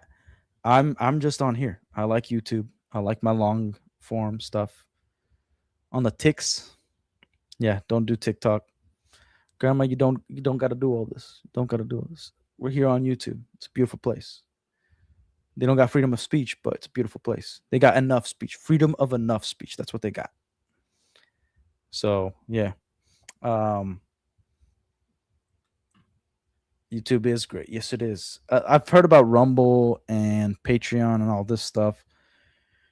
And who knows, in the future I might get on that, but I think it's important for me to build something here on YouTube because it's awesome. And yeah, and a lot of people have helped me out. Toy Bounty Hunters, shout out to Toy Bounty Hunters. Shout out to Camelot 331, Echo Base Network. They really like helped me out with a lot of this stuff. And Venmo, no refunds. I don't know how to donate on YouTube. Have to look it up. I do leave my Venmo on my description. So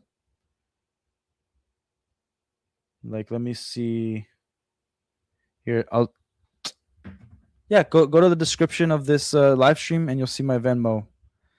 Lived in Utah for 1 year for work. They treated me different for having a cross on my wrist. First time I was asked to wear a watch. That is whack. I lived in Utah for like 20 years. Again, I'm from Brazil, so we think very differently.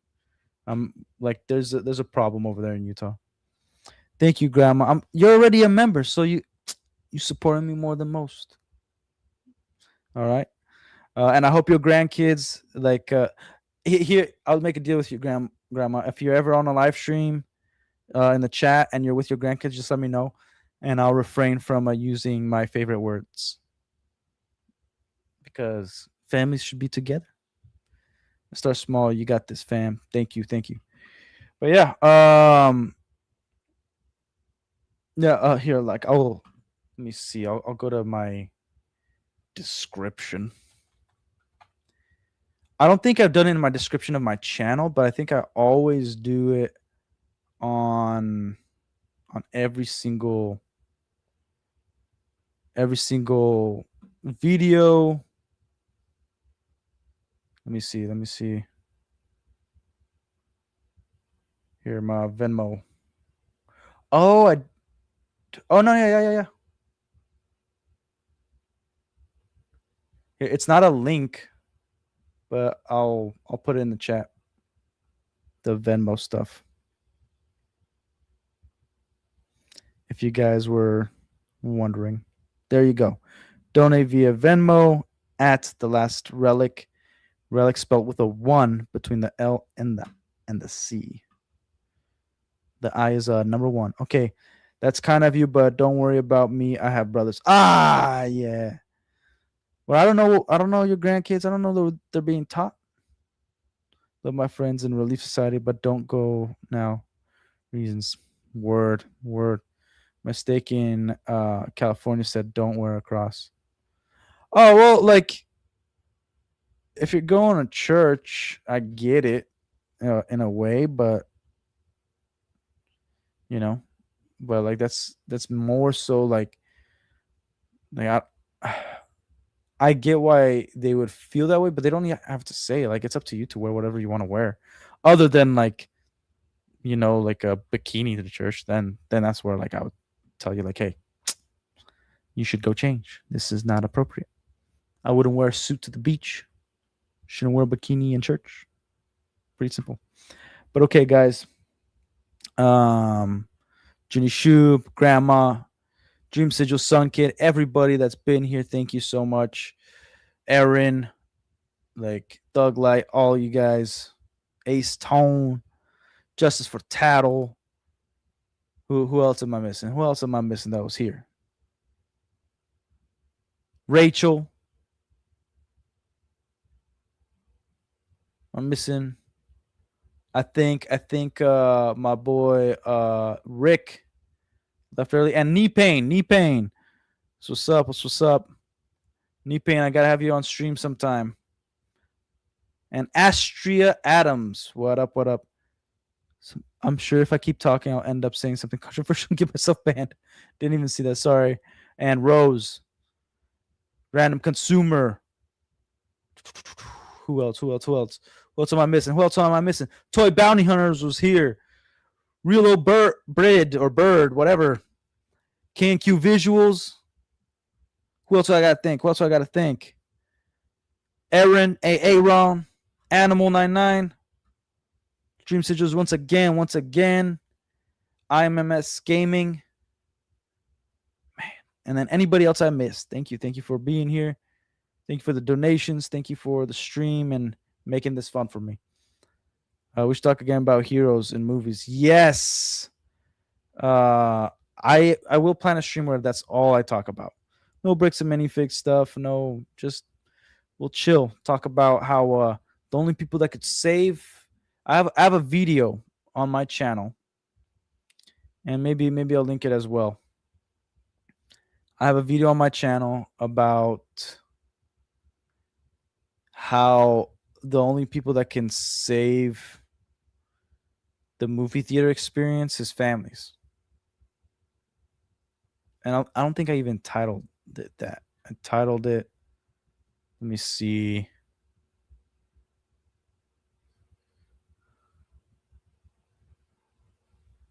Let me see if it's this.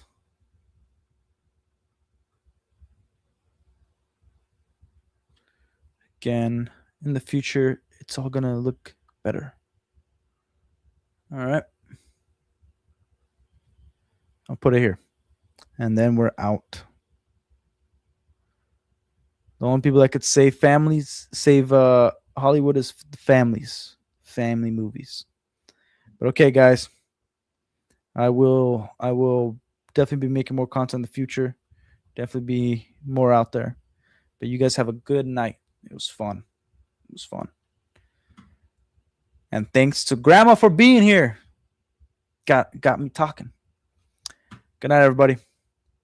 We are done.